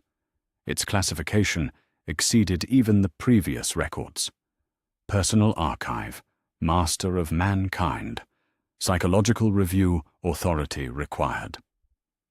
The kind of documentation that existed only to preserve the thoughts of someone whose mind was considered too valuable to lose, even in the privacy of solitude. The Emperor's private deliberations on the fate of his lost sons. Dawn activated the crystal with hands that had steadied as he moved deeper into forbidden knowledge. Whatever revelations it contained, he had already passed the point where any truth could shock him more than what he had already learned. His brothers had chosen damnation to preserve humanity's freedom. Now he would discover what that choice had cost their father. The first file was dated 3 days after the final reports from both lost legions had been received, 3 days after the Emperor had been forced to choose between honoring heroes whose heroism threatened the foundations of everything he had built. Personal reflection, entry 1. They have requested their own erasure, both of them, my sons, who ventured into darkness I dared not explore myself, who accepted contamination I was too valuable to risk, who solved problems I could not solve without becoming something the Imperium could not accept. They have asked me to forget them, to pretend they never existed, to treat their sacrifice as if it were betrayal. The logic is sound. Their contamination, however noble its purpose, makes them incompatible with the imperial truth. They have become living proof that alien wisdom has value, that human supremacy is questionable, that the principles I have used to unite humanity are convenient fictions rather than absolute realities. They cannot be allowed to exist within an empire built on the rejection of everything they have learned to accept. But they are my sons. The words hit Dawn like siege cannon fire. In all his decades of service, through every campaign and crisis and impossible decision, he had never seen the Emperor express such raw, unfiltered emotion. The master of mankind, architect of human destiny, guardian of the species' future, reduced to the simple anguish of a father forced to deny his children. Entry 7. Malcador argues for gradual memory modification. Selective editing that would remove the contaminating knowledge while preserving the individuals. But both Primarchs have rejected this option. They understand what I am only beginning to accept. The knowledge cannot be separated from the mind that learned it. To remove their contamination would require removing everything that made their sacrifice meaningful. They would become shadows of themselves, lesser beings who could not remember why they had chosen to become less. They prefer erasure to diminishment. They prefer death to forgetting. They choose to become nothing rather than become something less than what their sacrifice made them. How do I honor such a choice? How do I grant a request that denies the very love that makes the request necessary? Dawn read through weeks of deliberation, watching the Emperor struggle with a decision that had no right answer. Each entry revealed the depth of thought, the careful consideration of alternatives, the desperate search for solutions that would preserve both his sons and the empire they had died to protect. Entry 15. Have explored every possible compromise, exile to the outer darkness where their contamination could not spread, secret imprisonment where their knowledge could be studied without risk of ideological contagion, even integration into my personal retinue where their wisdom could serve humanity while remaining safely isolated from broader imperial doctrine. They have refused every alternative. They understand better than I do that some knowledge cannot be contained, that some ideas spread through mere existence. They have become walking contradictions to everything the Imperium teaches about human supremacy and alien corruption. Their very survival would pose questions that could not be answered without undermining the faith that holds our civilization together. They are asking me to choose the Imperium over them. They are asking me to prove that I love humanity more than I love my own children. The terrible truth is that this is exactly the choice a good father would make. The entries chronicled not just the Emperor's decision-making process, but his growing understanding of what his sons had truly accomplished. They had not simply saved the Imperium from xenoform threats, they had saved it from the moral complexity of acknowledging that those threats had possessed wisdom worth preserving. Entry 23. Have reached decision. Their erasure will proceed as requested, not because their contamination makes them traitors, but because their heroism makes them too dangerous to acknowledge. The Imperium requires simple truths to function: human good, alien evil, strength through purity, victory through righteousness. My sons have learned that reality is more complex than these truths allow. They have become heroes whose heroism cannot be celebrated, martyrs whose sacrifice cannot be mourned, saviors whose salvation must remain secret. They have achieved the ultimate victory by ensuring that victory can never be recognized.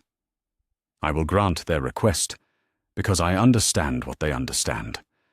Some truths serve humanity best when they remain hidden. Some knowledge protects through ignorance rather than wisdom. Some love expresses itself through denial rather than acknowledgement. May they forgive me for honoring their choice. But the Emperor's burden had not ended with the decision to erase his sons. Subsequent entries revealed the ongoing cost of carrying secrets too terrible for anyone else to share, knowledge too dangerous for even his closest advisors to possess. Entry 47. 3 months since the erasure was implemented. The other Primarchs have stopped asking questions about their missing brothers. The psychic conditioning has taken hold, not mind control, but selective attention guidance that makes them avoid contemplating what they have lost. They know something is missing, but they cannot quite remember what. Only I remember them as they were. Only I carry the weight of what they chose. Only I know that the Imperium's greatest heroes died to preserve its right to remain ignorant of its own limitations. The isolation is difficult to bear. Dawn found himself gripping the data crystal with enough force to crack its housing. The Emperor, the master of mankind, the most powerful psyker in human history, the architect of 1,000 worlds, was lonely, carrying the memory of his lost sons alone, without even the comfort of shared grief or acknowledged mourning. The entries continued for years, sporadic reflections on the weight of necessary secrets and the cost of leadership that required sacrificing everything, even love itself, to preserve what mattered most. Entry 156. Have established memorial chamber in the deepest levels of the palace, unauthorized by any classification level, unknown to any living soul. A place where I can remember them as they were, where their sacrifice can be acknowledged even if it cannot be shared. Statues carved from Terran marble, bearing their faces as I remember them in better days. Personal effects preserved in stasis fields, tokens of the bond we shared before duty forced me to sever it. Words of remembrance that will never be read by any eyes but mine. It is a small defiance of my own decision, a place where love triumphs over necessity, where fatherhood matters more than empire, a sanctuary for emotions that serve no purpose except to remind me what I have sacrificed for humanity's future. They would disapprove, I think. They chose erasure precisely to prevent such sentimentality from undermining their sacrifice. But even emperors need somewhere to grieve. The final entries were more recent, showing that the emperor's visits to this hidden memorial had continued across the decades since the erasure. records of conversations he held with silent statues, words he spoke to sons who could never answer, grief he shared with memories that existed nowhere but in his own psychic archives. Entry 289. 23rd year since their erasure. Visited the memorial again today. Told them about the Crusade's progress, the worlds brought to compliance, the victories achieved through principles they died to preserve. They would be proud, I think, of what their sacrifice has made possible. But they would also understand the cost, each world brought to compliance through force rather than negotiation, each alien species destroyed rather than studied, each opportunity for growth through cooperation rejected in favor of dominance through conquest. The Imperium they saved has become exactly what they learned it should not be. And yet it remains free, human, itself. That was what they chose to preserve, even knowing what that choice would cost. I pray that when humanity finally faces the cosmic catastrophes they warned against, we will find some other solution than the one they offered. Some path to survival that does not require abandoning our essential nature. Some wisdom earned through our own choices, rather than accepted through alien guidance. But if no other path exists, if the choice comes down to extinction or enlightenment, I fear I will make the same choice they made. I will choose to let humanity die as itself, rather than live as something greater. May the galaxy forgive us both. Dawn set down the crystal with hands that might have been praying. The weight of what he had learned felt like the mass of a fortress pressing against his enhanced physiology. His father, the emperor of mankind, master of 1,000,000 worlds, guardian of human destiny, carried the same burden his sons had carried. The knowledge that humanity's survival might require sacrificing humanity itself. The understanding that some truths were too terrible to share and too important to forget. The Emperor had not made the decision to erase his sons out of cold calculation or imperial necessity. He had made it out of love. Love for them. Love for humanity. Love for the choice to remain free rather than become wise. He had honored their sacrifice by carrying the weight of their memory alone, by visiting a secret shrine where no one else could witness his grief, by preserving the truth they had chosen to take to their graves. And like his sons before him, the Emperor faced every day the temptation to share what he knew, to reveal truths that could reshape human civilization, to abandon the imperial truth in favor of more complex realities that might serve humanity better in the long term. But he chose ignorance over enlightenment, just as his sons had chosen. Chose to preserve humanity's freedom to be wrong rather than force it to accept wisdom it had not earned. Chose to carry the burden of terrible knowledge rather than inflict that burden on a species that might not be strong enough to bear it. Dawn understood now why Malcador had warned him against this investigation. The knowledge he had gained was not just dangerous because it challenged the imperial truth. It was dangerous because it revealed the true cost of preserving that truth. The Emperor did not believe in human supremacy any more than his lost sons had. He simply believed that human freedom to choose supremacy was more valuable than alien wisdom that would make such choice unnecessary. The Emperor wasn't preserving truth. He was preserving the right to be wrong. And now Dawn faced the same choice his father faced every day, whether to carry this burden alone or share it with others who might not be strong enough to bear it. Whether to honor his brother's sacrifice by maintaining the ignorance they had died to preserve, or betray that sacrifice by revealing truths they had chosen to hide. The memorial chamber called to him from the depths of the palace, a place where grief could be acknowledged and love could triumph over duty, a sanctuary where the Emperor honored sons he had been forced to forget, where fatherhood mattered more than empire, where simple human emotion provided refuge from the terrible mathematics of necessary sacrifice. Dawn realized that he needed to see that place, needed to understand how the Emperor honored love that could not be expressed, remembered sons who had chosen to be forgotten, preserved the memory of heroism that could never be acknowledged. Somewhere in the deepest levels of the imperial palace, a father grieved for children who had asked him to deny their existence, and somewhere in the architecture of that grief lay lessons about how to bear knowledge too dangerous to share and too important to lose. The investigation was nearly complete, but its final chapter would not be found in archives or data crystals or bureaucratic records.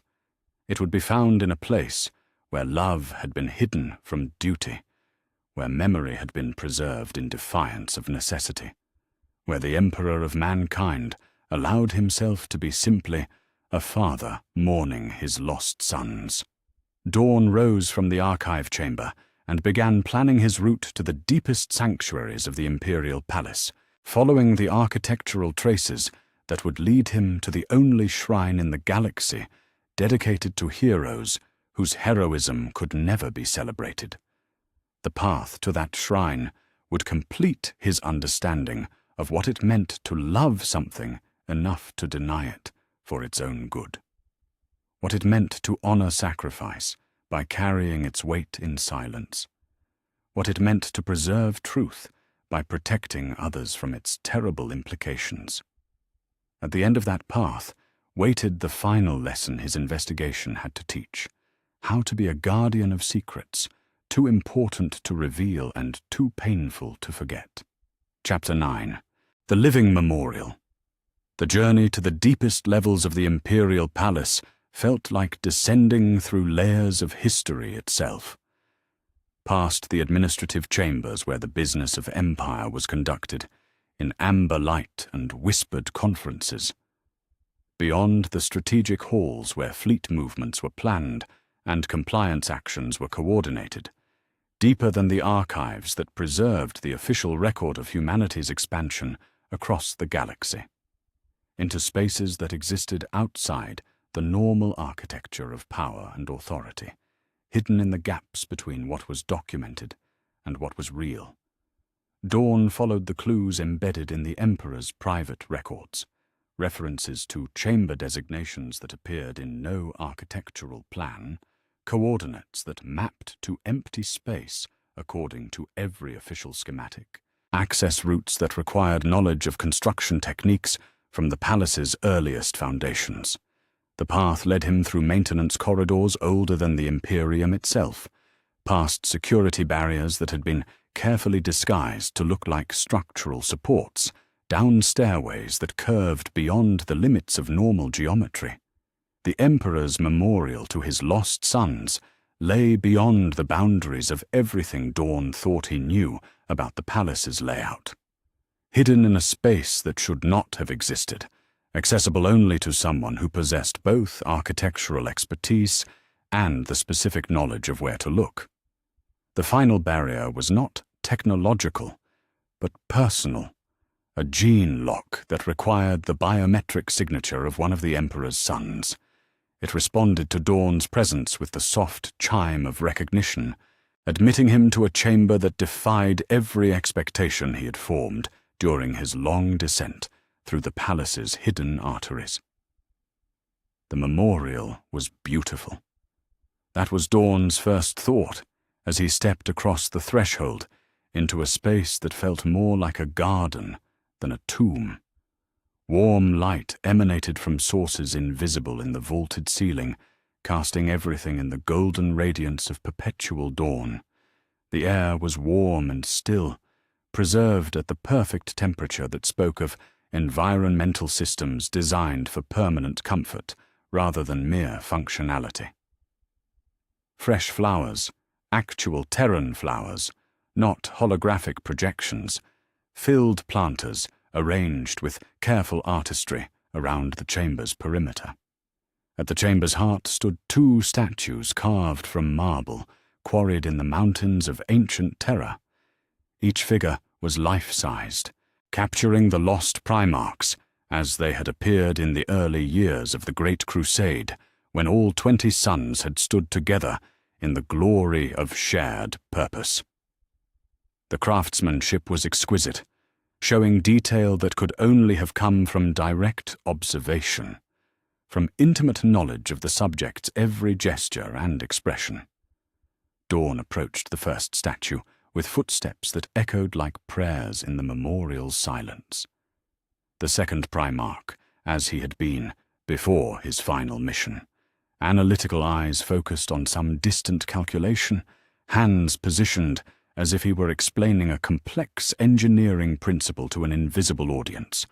The sculptor had captured not just his physical appearance, but his essential nature, the methodical precision that had made him perhaps the finest strategic mind among the Primarchs. Around the statue's base were arranged personal effects that spoke of a life lived in service to understanding. Technical manuals bound in Terran leather, their margins filled with annotations in a precise script that Dawn remembered from countless tactical briefings. Instruments of measurement and calculation, each one crafted with the kind of attention to detail that transformed tools into art. A cape that bore the subtle scorch marks of forge work, evidence of a Primarch who had never considered himself too important for hands-on engineering. The inscription below was simple. He sought truth in complexity and found wisdom in sacrifice. He chose ignorance to preserve freedom. The second statue captured the 11th Primarch in a pose that spoke of passionate conviction. One hand raised as if in the middle of delivering a speech about the righteousness of the imperial cause. His expression carrying the absolute certainty that had sometimes troubled his brothers, but had never wavered in the face of opposition. Here was faith made manifest, belief strong enough to reshape reality through sheer force of conviction. His personal effects told a different story than his brothers', texts of philosophy and theology rather than engineering manuals, symbols of faith rather than instruments of measurement. A banner that bore the scorch marks of 100 battlefields, evidence of a Primarch who had led from the front in every campaign. Fragments of poetry written in his own hand, verses that spoke of duty and sacrifice, and the terrible beauty of serving something greater than oneself. His inscription was equally simple. He found strength in certainty and peace in surrender. He chose corruption to prevent catastrophe. Between the 2 statues stood a simple altar, bearing objects that spoke of the Emperor's ongoing vigil. Fresh flowers that were replaced regularly, their petals still bright with morning dew. 2 goblets filled with wine from the vineyards of Terra, never empty, never stale. Scrolls covered with text in the Emperor's own handwriting, letters to sons who would never read them. Words of love and regret and remembrance that existed only to give voice to grief that could never be publicly expressed. Dawn approached the altar with hands that trembled, despite his enhanced physiology's attempts at control. The scrolls were not sealed. They had been meant to be read, perhaps by the Emperor himself, during his visits to this hidden sanctuary. Words written to preserve thoughts too dangerous to share, but too important to lose. The first letter was addressed simply, "To my second son. You asked me not to remember you, asked me to forget your name, your deeds, your sacrifice, asked me to treat your heroism as if it were betrayal, your wisdom as if it were corruption. You wanted to die, not just in body, but in memory, to ensure that your example could not inspire others to make similar choices. I have honored your request in all public matters. Your legion is gone, your name erased, your achievements attributed to others or forgotten entirely. The Imperium you saved continues to believe in its own righteousness, unmarred by knowledge of the compromises that preserve its purity. But I cannot forget you, cannot pretend that the son who taught me the mathematics of necessary sacrifice never existed. Cannot ignore the debt that humanity owes to wisdom that chose to remain hidden. You became everything I taught you to oppose, and in doing so proved that everything I taught you was incomplete. You showed me that truth and necessity are not always the same thing, that the greatest heroism sometimes requires abandoning the principles that define heroism itself. I think of you every day. Wonder what advice you would give about the choices that face the Imperium, what solutions your analytical mind would find to problems that seem impossible. Wonder if your perspective on necessary sacrifice could help me make the hard choices that leadership demands. But I know you would tell me that such wondering serves no purpose, that you chose erasure precisely to prevent your contaminated wisdom from influencing decisions you were no longer fit to make, that honoring your choice requires forgetting everything except the fact that you chose to be forgotten. I love you for making that choice. I mourn you for the same reason. The second letter bore the simple address, to my 11th son. Your faith was stronger than my own. That is what I have realized in the years since your sacrifice. You believed in the imperial truth so completely that you were willing to be corrupted by its opposite to preserve it from contamination. You loved humanity enough to become everything humanity defined itself in opposition to. I taught you that conviction was strength, that certainty was power, that doubt was the enemy of effective action. You took those lessons and turned them into weapons against influences that could have shattered lesser minds. Your faith became a fortress that protected not just your legion, but the entire Imperium from ideological contagion that would have transformed us into something alien. But your fortress was too strong. It preserved the imperial truth so completely that it could not survive contact with truths that contradicted it. To defeat xenoform ideology, you had to accept it. And accepting it meant becoming something the ideology you died to preserve could not acknowledge. You asked me to erase you because you understood what I was too proud to admit, that the imperial truth is not truth, but choice, not reality, but decision, not knowledge, but will.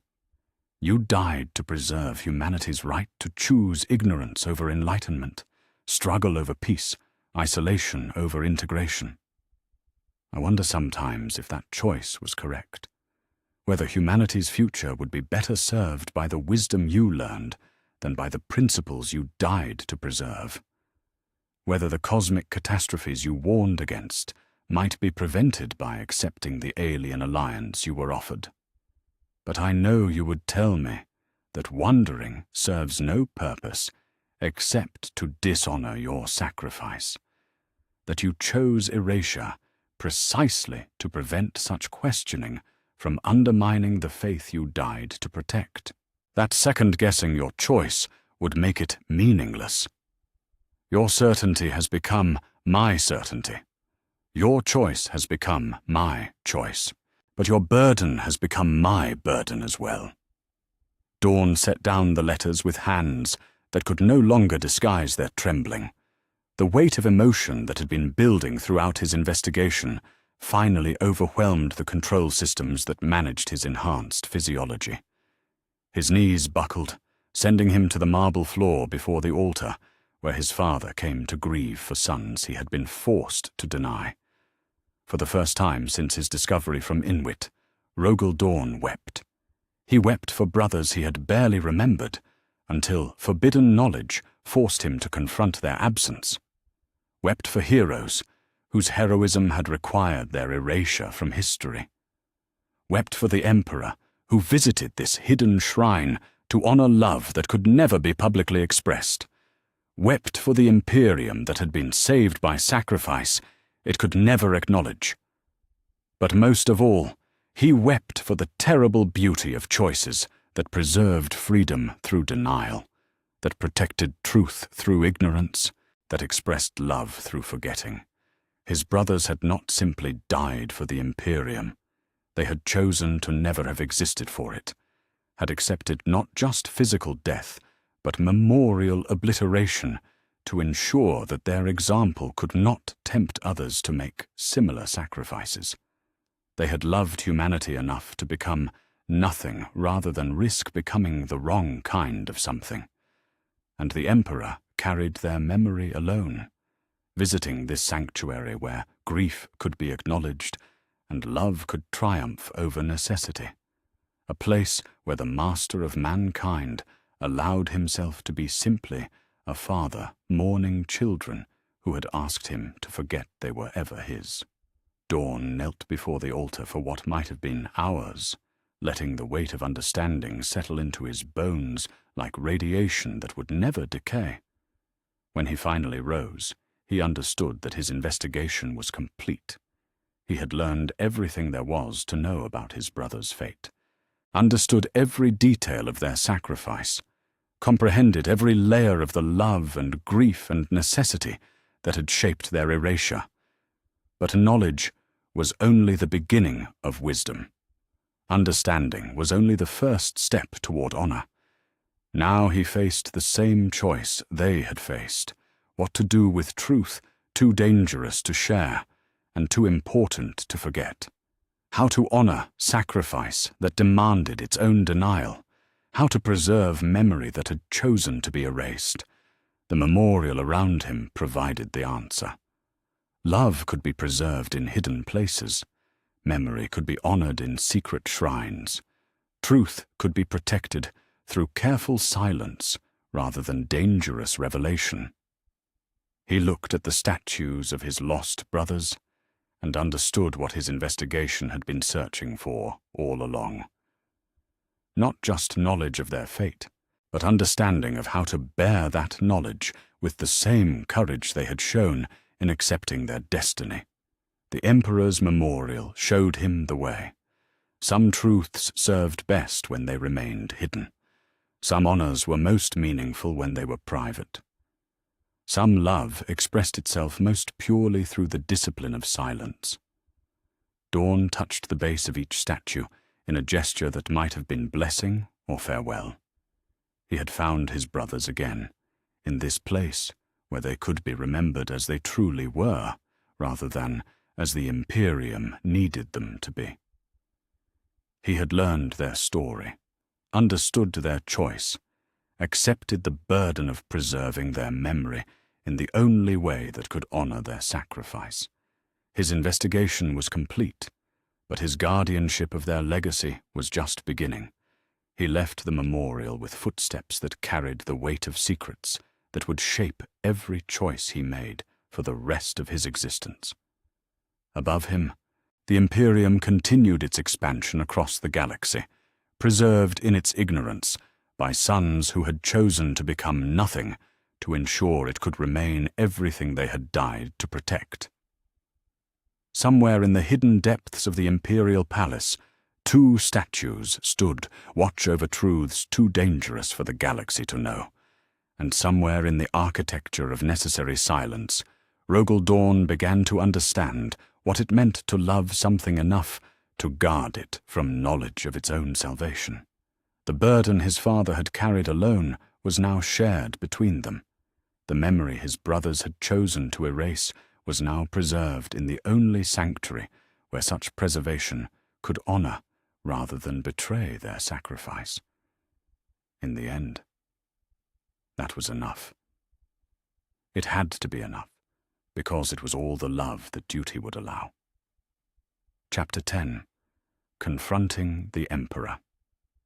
The Emperor's private sanctum existed at the apex of the Imperial Palace, A chamber so removed from the business of governance that reaching it required passing through security barriers that most of the Primarchs had never encountered.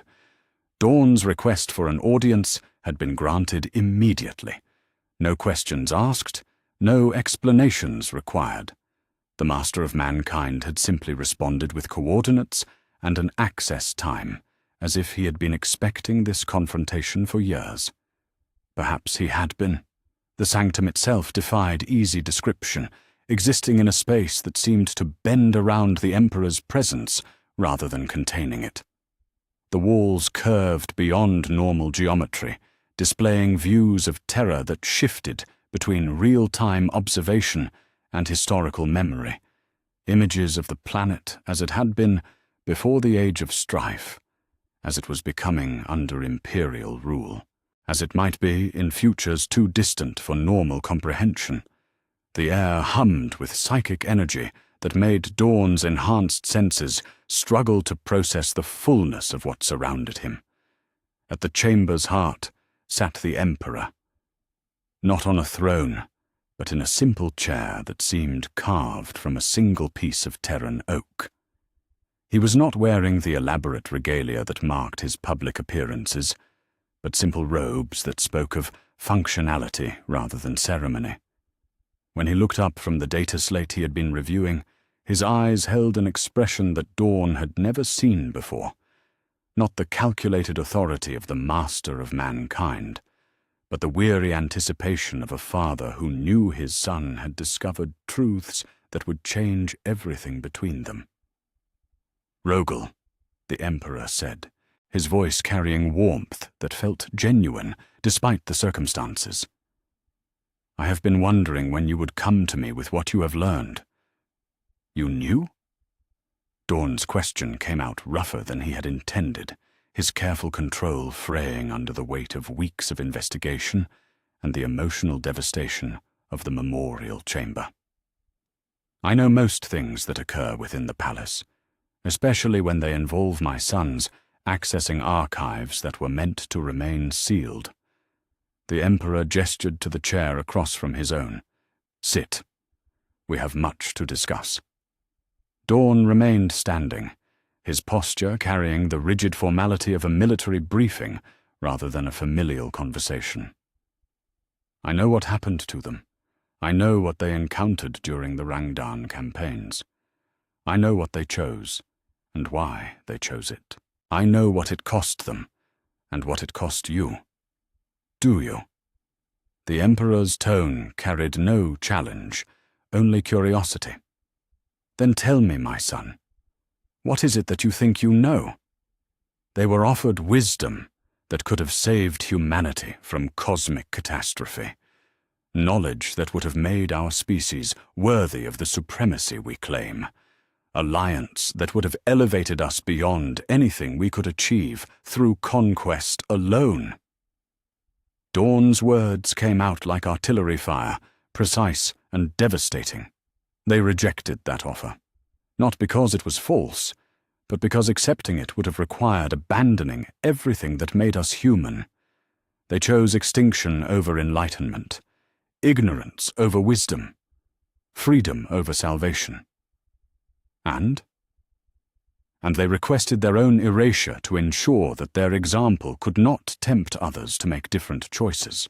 They died to preserve humanity's right to be wrong rather than forced to be wise. Dawn's voice cracked slightly on the final words. They became heroes whose heroism was too dangerous to acknowledge, martyrs whose sacrifice had to remain secret, sons who asked their father to forget they had ever existed.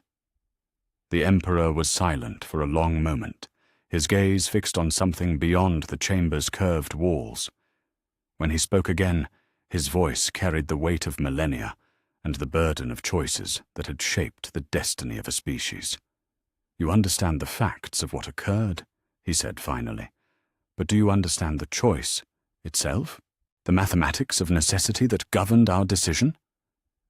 "I understand enough to question whether it was the right choice."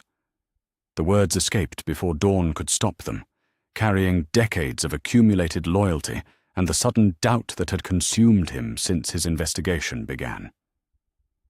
I understand enough to wonder if we condemned our own sons for the crime of being wiser than their father.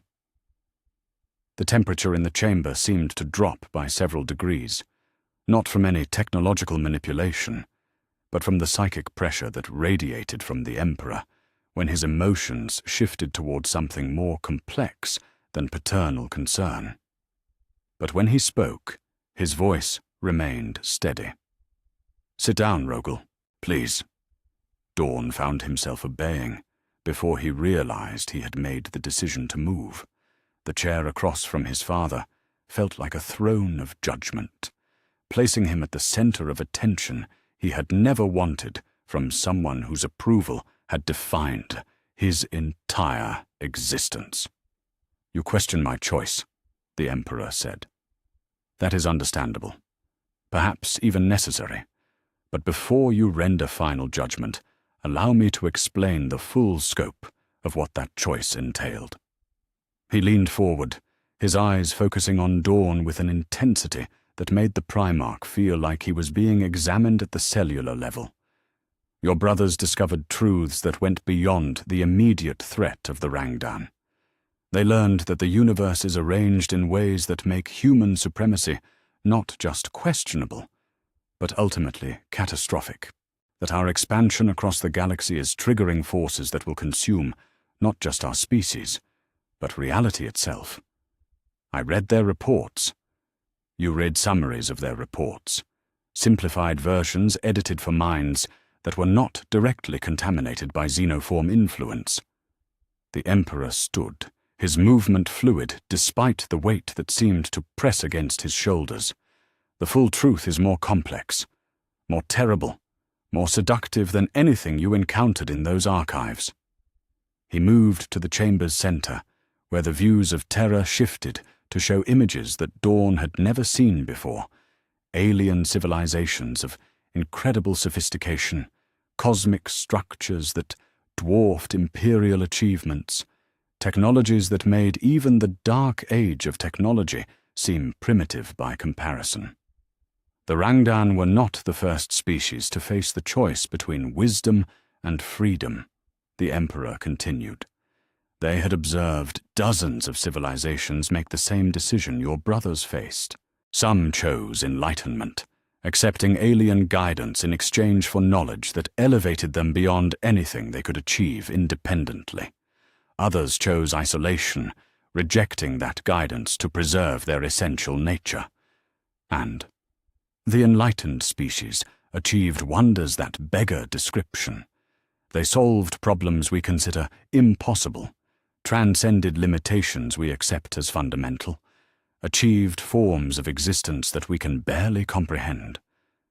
The images shifted to show cities that existed in multiple dimensions simultaneously, beings that had transcended physical form entirely, societies that had eliminated suffering, death, ignorance, and want. They became everything they could possibly become: perfect, eternal, wise beyond measure. Dawn stared at the images with growing unease. But they were no longer themselves. The wisdom they accepted came with requirements that transformed them into something other than what they had been.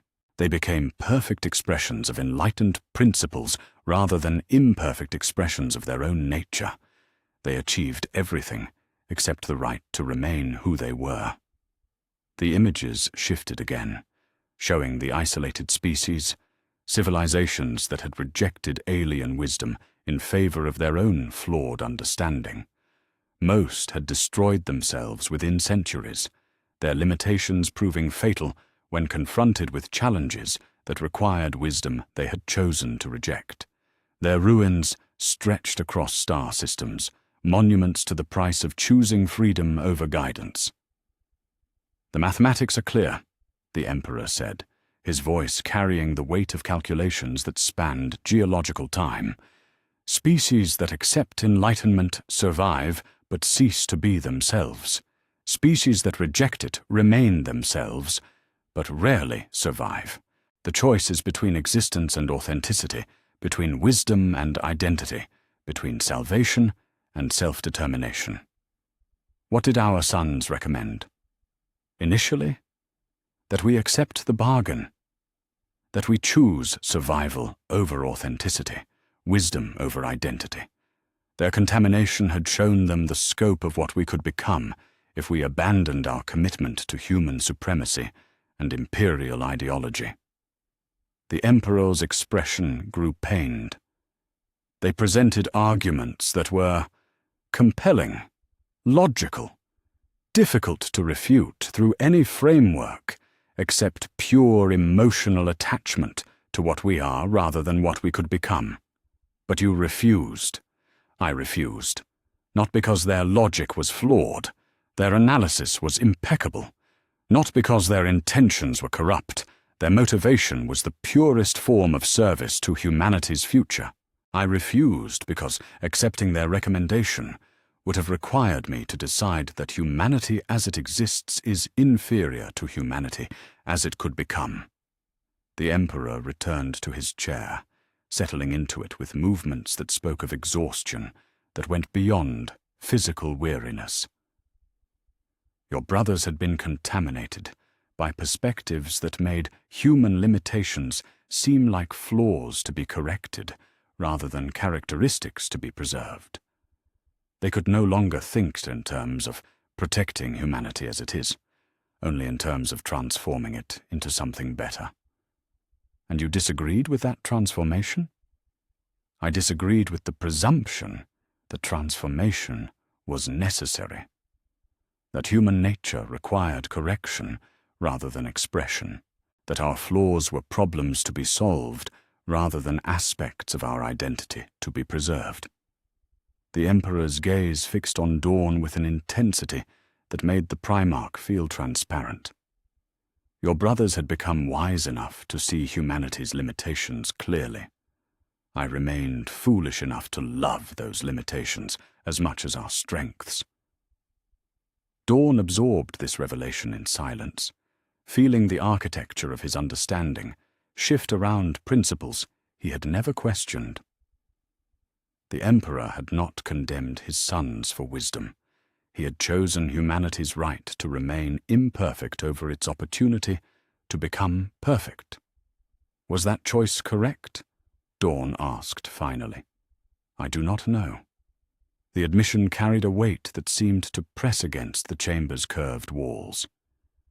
I may have condemned our species to extinction for the sake of preserving an identity that is not worth preserving. I may have chosen beautiful failure over ugly success, meaningful destruction over meaningless salvation. The cosmic catastrophes your brothers warned about may indeed consume us, and my refusal to accept their wisdom may prove to be the most selfish decision in human history. But you made that choice anyway. I made that choice anyway, because I believe, perhaps wrongly, perhaps foolishly, but absolutely, that a species has the right to be itself, even if being itself leads to destruction. That free will includes the right to choose badly. That love means accepting the beloved as they are, rather than demanding they become what they could be. The Emperor stood again, moving to a window that showed terror in the golden light of dawn. Your brothers understood this choice better than I did.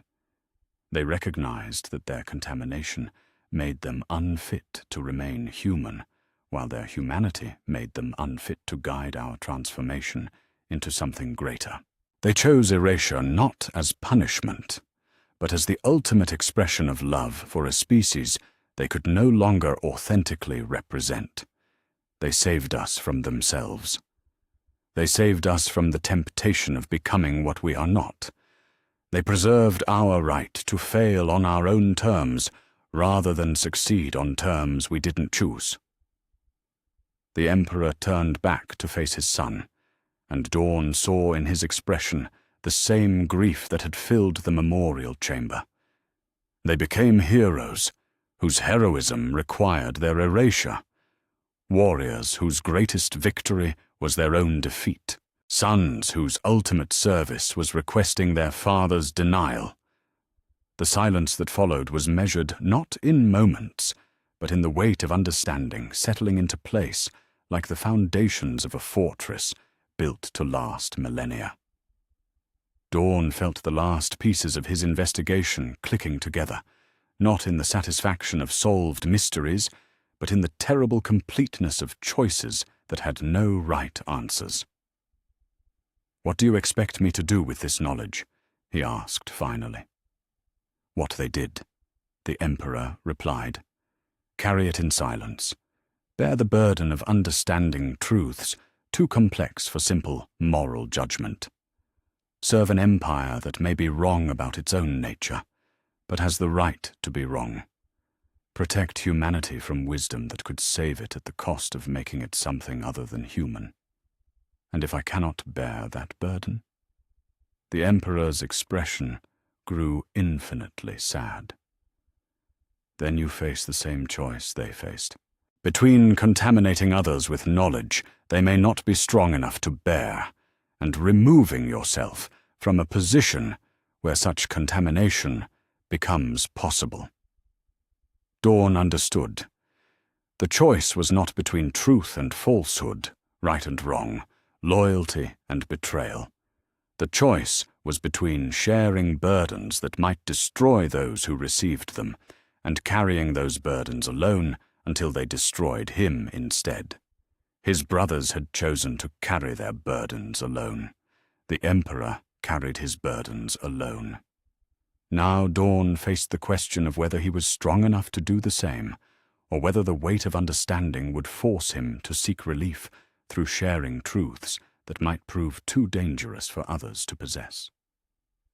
"I need time to decide," Dawn said. "You have as much time as you need," the Emperor replied. "But remember that some decisions serve best when they are made quickly, before the weight of contemplation makes any choice impossible." Dawn rose from his chair with movements that felt like emerging from deep water. The weight of what he had learned pressed against his enhanced physiology in ways that had nothing to do with physical mass and everything to do with the mathematics of necessary sacrifice. At the chamber's threshold, he turned back to face his father one final time. "Do you regret your choice?" The Emperor was silent for a long moment, his gaze fixed on the images of terror that continued to shift between present reality and possible futures. When he spoke, his voice carried the weight of decisions that had shaped the destiny of a species and the grief of a father who had been forced to deny his own children. "Every day," he said finally, "but I would make the same choice again." Dawn nodded and left the sanctum, carrying with him the understanding that love sometimes required choosing imperfection over improvement, struggle over peace, authentic failure over inauthentic success. Behind him, the Emperor remained alone with his choices, his burdens, and his unshakable conviction that some truths served best when they remained the exclusive property of those strong enough to bear them without being destroyed. The investigation was over. The confrontation was complete. But the most difficult choice still lay ahead. The choice of what to do with knowledge too dangerous to share and too important to abandon. Somewhere in the hidden depths of the imperial palace, two statues stood watch over truths that could reshape human civilization. And somewhere in the weight of necessary silence, Rogel Dawn began the process of deciding whether he was strong enough to join his father in the loneliness of ultimate understanding. The burden was his now. How he chose to bear it would determine not just his own fate, but the fate of an empire that had been preserved through the sacrifice of those who loved it enough to be forgotten. Chapter 11. The Weight of Truth. The defensive plans lay exactly where Dawn had left them weeks ago, their hololithic projections still painting amber ghosts across the obsidian table. The fortress specifications remained unchanged. The orbital platform configurations still required his approval. The garrison rotation schedules still awaited his authorization. The business of defending Terra continued with the same methodical precision it had always required, as if the universe had not been fundamentally altered by knowledge that threatened to restructure everything he understood about duty and sacrifice. But Dawn was changed. The weight of understanding pressed against his enhanced physiology in ways that had nothing to do with physical mass and everything to do with the terrible mathematics of necessary silence. He activated the defensive displays and tried to focus on the practical requirements of his role as Praetorian. Fleet movement patterns in the inner system showed acceptable distribution of forces. Supply lines for the fortress monasteries maintained optimal efficiency. Communication networks between defensive installations operated within established parameters. Every metric that mattered for Terra's protection remained green, stable, secure. The Imperium continued its expansion across the galaxy, preserved in its ignorance by decisions that had been made in hidden chambers and honored through deliberate forgetting. Somewhere beyond the Sol system, the Great Crusade proceeded according to principles that Dawn now knew were incomplete truths rather than absolute realities. Human supremacy advanced through conquest, while cosmic catastrophe accumulated in the shadows, building toward convergences that might consume everything his brothers had died to preserve. And only a handful of individuals knew enough to understand what was coming. The data slate containing the forbidden files sat in his personal vault like a splinter beneath armor plating, impossible to ignore and equally impossible to remove. 3 times since returning from the Emperor's sanctum, Dawn had considered destroying it. The knowledge it contained served no practical purpose now that his investigation was complete. The truth it preserved existed in his memory with crystalline precision, carved into his understanding with the permanence of architectural blueprints. But destroying it would accomplish nothing except the illusion of distance from choices that could not be unmade. The knowledge was part of him now, as much a component of his identity as his gene seed or his loyalty to the imperial cause. He could no more remove it from his mind than he could remove his enhanced physiology from his body. The question was what to do with it. His first instinct, the response that 20 years as Praetorian had programmed into his strategic thinking, was to share the burden with others who might help him process its implications. Guilliman possessed the analytical framework to understand the administrative requirements of preserving dangerous secrets. Sanguinius had the wisdom to grasp the moral complexities involved in choosing ignorance over enlightenment. Even Horus might offer insights into the leadership challenges posed by carrying knowledge too terrible for subordinates to bear. But his brothers had not been contaminated by direct exposure to xenoform influence. They had not read the forbidden archives, or walked through the memorial chamber, or confronted the Emperor with demands for ultimate truth. They remained capable of serving the Imperium with the kind of uncomplicated loyalty that Dawn envied and could no longer authentically express. Sharing his knowledge with them would not reduce his burden. It would multiply it by destroying their ability to serve without the weight of cosmic doubt pressing against every decision. They would become what he had become, guardians of truths too dangerous to acknowledge and too important to forget. His brothers deserved better than contamination through his weakness.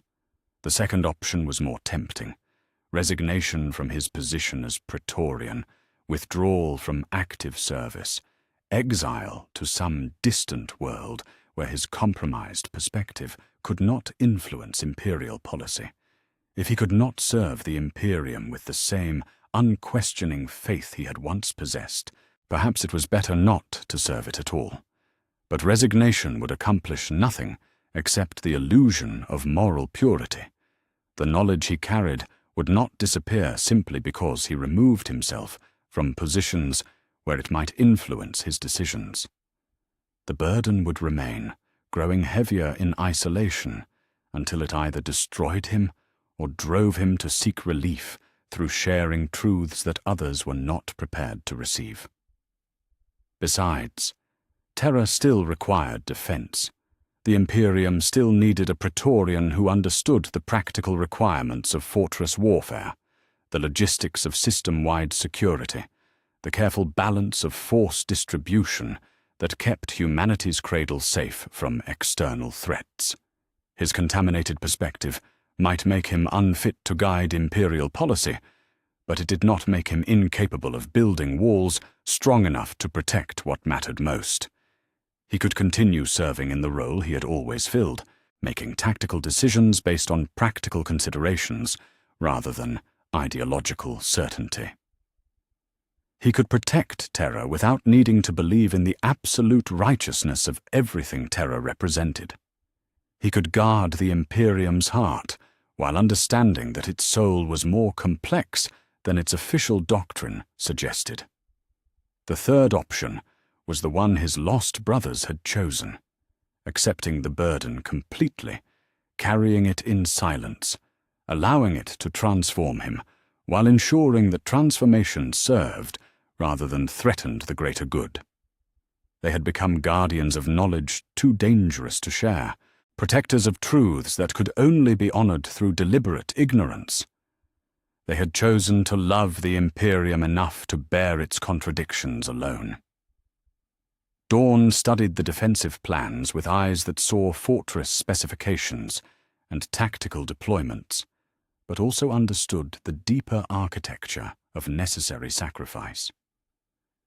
His brothers had built walls around truth itself, creating barriers that protected humanity from knowledge that could save it at the cost of making it something other than human. They had become the ultimate fortifications, structures designed not to keep enemies out, but to keep dangerous wisdom in. He could do the same. The decision settled into his enhanced physiology like armor that would never be removed. Heavy but necessary, constraining but protective. He would continue as Praetorian of Terra, defending humanity's cradle with the same methodical precision that had always characterized his service. But he would do so with the understanding that some threats required more than physical fortifications to defeat. Some enemies could only be conquered through the discipline of not fighting them. His contaminated perspective would remain his alone to bear. The knowledge that questioned human supremacy would inform his decisions without undermining his commitment to defending human independence. The understanding that alien wisdom had value would make him a better guardian of humanity's right to reject that wisdom in favor of their own flawed choices. He would become what his brothers had become, a fortress around truth itself. The implementation would require careful planning. The weight of knowledge that challenged fundamental imperial doctrine could not be allowed to influence his public statements or official recommendations. His contaminated understanding would have to be compartmentalized, kept separate from the practical requirements of his role, while still informing the wisdom with which he fulfilled those requirements. He would need to develop new forms of discipline, mental architectures that allowed him to act on imperial principles while understanding their limitations, to defend imperial ideology while knowing its incomplete relationship to reality, to serve imperial interests while recognizing the complexity of what those interests actually entailed. It would be like building two fortresses simultaneously, one to protect the Imperium from external enemies, another to protect the Imperium from his own dangerous knowledge. The irony was not lost on him. In seeking to understand his brother's fate, he had become them. In investigating their erasure, he had accepted the need for his own ideological disappearance. He would continue to exist, continue to serve, continue to fulfill his duties as Praetorian. But the version of himself that had begun this investigation, the Rogel Dawn who had believed in simple truths and uncomplicated loyalties, was as gone as if he had been officially erased from imperial records. The man who remained was something new, a guardian who understood that the greatest service sometimes required protecting people from salvation itself. Dawn activated his personal communication system and began reviewing the accumulated messages from his subordinates, processing requests for tactical guidance and strategic authorization with the same efficiency he had always demonstrated. To any observer, he was simply catching up on administrative duties that had been delayed by other priorities. The weight of cosmic knowledge pressing against his consciousness was invisible to external detection. But with each decision he made, each order he approved, each recommendation he provided, he understood that he was building something larger than defensive fortifications. He was constructing a new form of loyalty, one that served not just the Imperium as it was, but the Imperium's right to remain as it chose to be. His brothers had died to preserve humanity's freedom to be wrong. He would live to guard that freedom from his own understanding of what it might cost. The memorial chamber called to him from the depths of the palace, a sanctuary where grief could be acknowledged and truth could be honored in the only way that preserved its power to protect rather than corrupt. He would visit that shrine, would stand before the statues of heroes whose heroism required their erasure, would add his voice to the Emperor's lonely vigil. But he would do so as a guardian, rather than a mourner. His brothers had not died. They had been transformed into something more permanent than mortality. They had become principles rather than people, ideas rather than individuals, truths preserved through the discipline of forgetting rather than the practice of remembrance. He would join them in that transformation, would become another guardian of knowledge, too important to share and too dangerous to abandon, would accept the isolation that came with understanding truths that served best when they remained the exclusive property of those strong enough to bear them without being destroyed. The investigation was complete. The choice was made. The burden was accepted. Rogel Dawn, Praetorian of Terra, returned to his duties with hands that no longer trembled and a mind that had found peace in the mathematics of necessary sacrifice. Somewhere in the hidden depths of the imperial palace, statues waited to welcome him to a fellowship that transcended death itself, the communion of those who had chosen to guard humanity from its own potential salvation. The weight of truth would be his to carry, but he would carry it in service to love that expressed itself through protection rather than transformation, through preservation rather than improvement, through the disciplined silence that honored sacrifice, too pure to be acknowledged and too important to be forgotten. In the end, that was enough.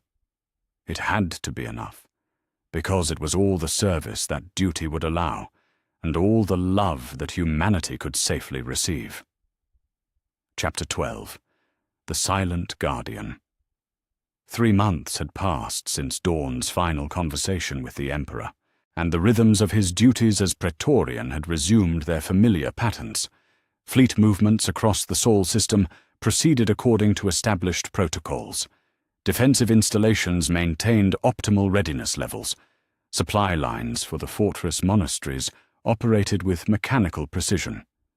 To any observer, nothing had changed in the careful architecture of Terra's protection. But everything had changed for Rogel Dawn. The private chamber he had commissioned within the Imperial Fist's fortress monastery remained officially classified as Structural Testing Laboratory, a designation that explained its restricted access without revealing its true purpose. the chamber's construction had required the most trusted of his legion's artificers, sworn to secrecy through oaths that carried the weight of gene bond loyalty. Even they didn't know the full significance of what they had built, only that their Primarch required a space for contemplation that existed outside normal architectural documentation. Like his father's memorial in the depths of the palace, Dawn's chamber was beautiful in its simplicity. 2 alcoves carved into the fortress stone, each designed to hold objects that spoke of memory rather than worship. The lighting was warm and steady, generated by systems that would function for millennia without maintenance. The air circulation created perfect preservation conditions, ensuring that anything placed within would endure as long as the fortress itself. The alcoves were not yet occupied, but Dawn had begun gathering the items that would fill them. Fragments of technical manuals that bore annotations in a precise script he remembered from countless strategic briefings. Pieces of battle-worn fabric that carried the scent of forge fires and distant campaigns. A philosopher's stylus that had been crafted on a world whose name was now forbidden to speak. Not relics, exactly. Not memorials in any traditional sense.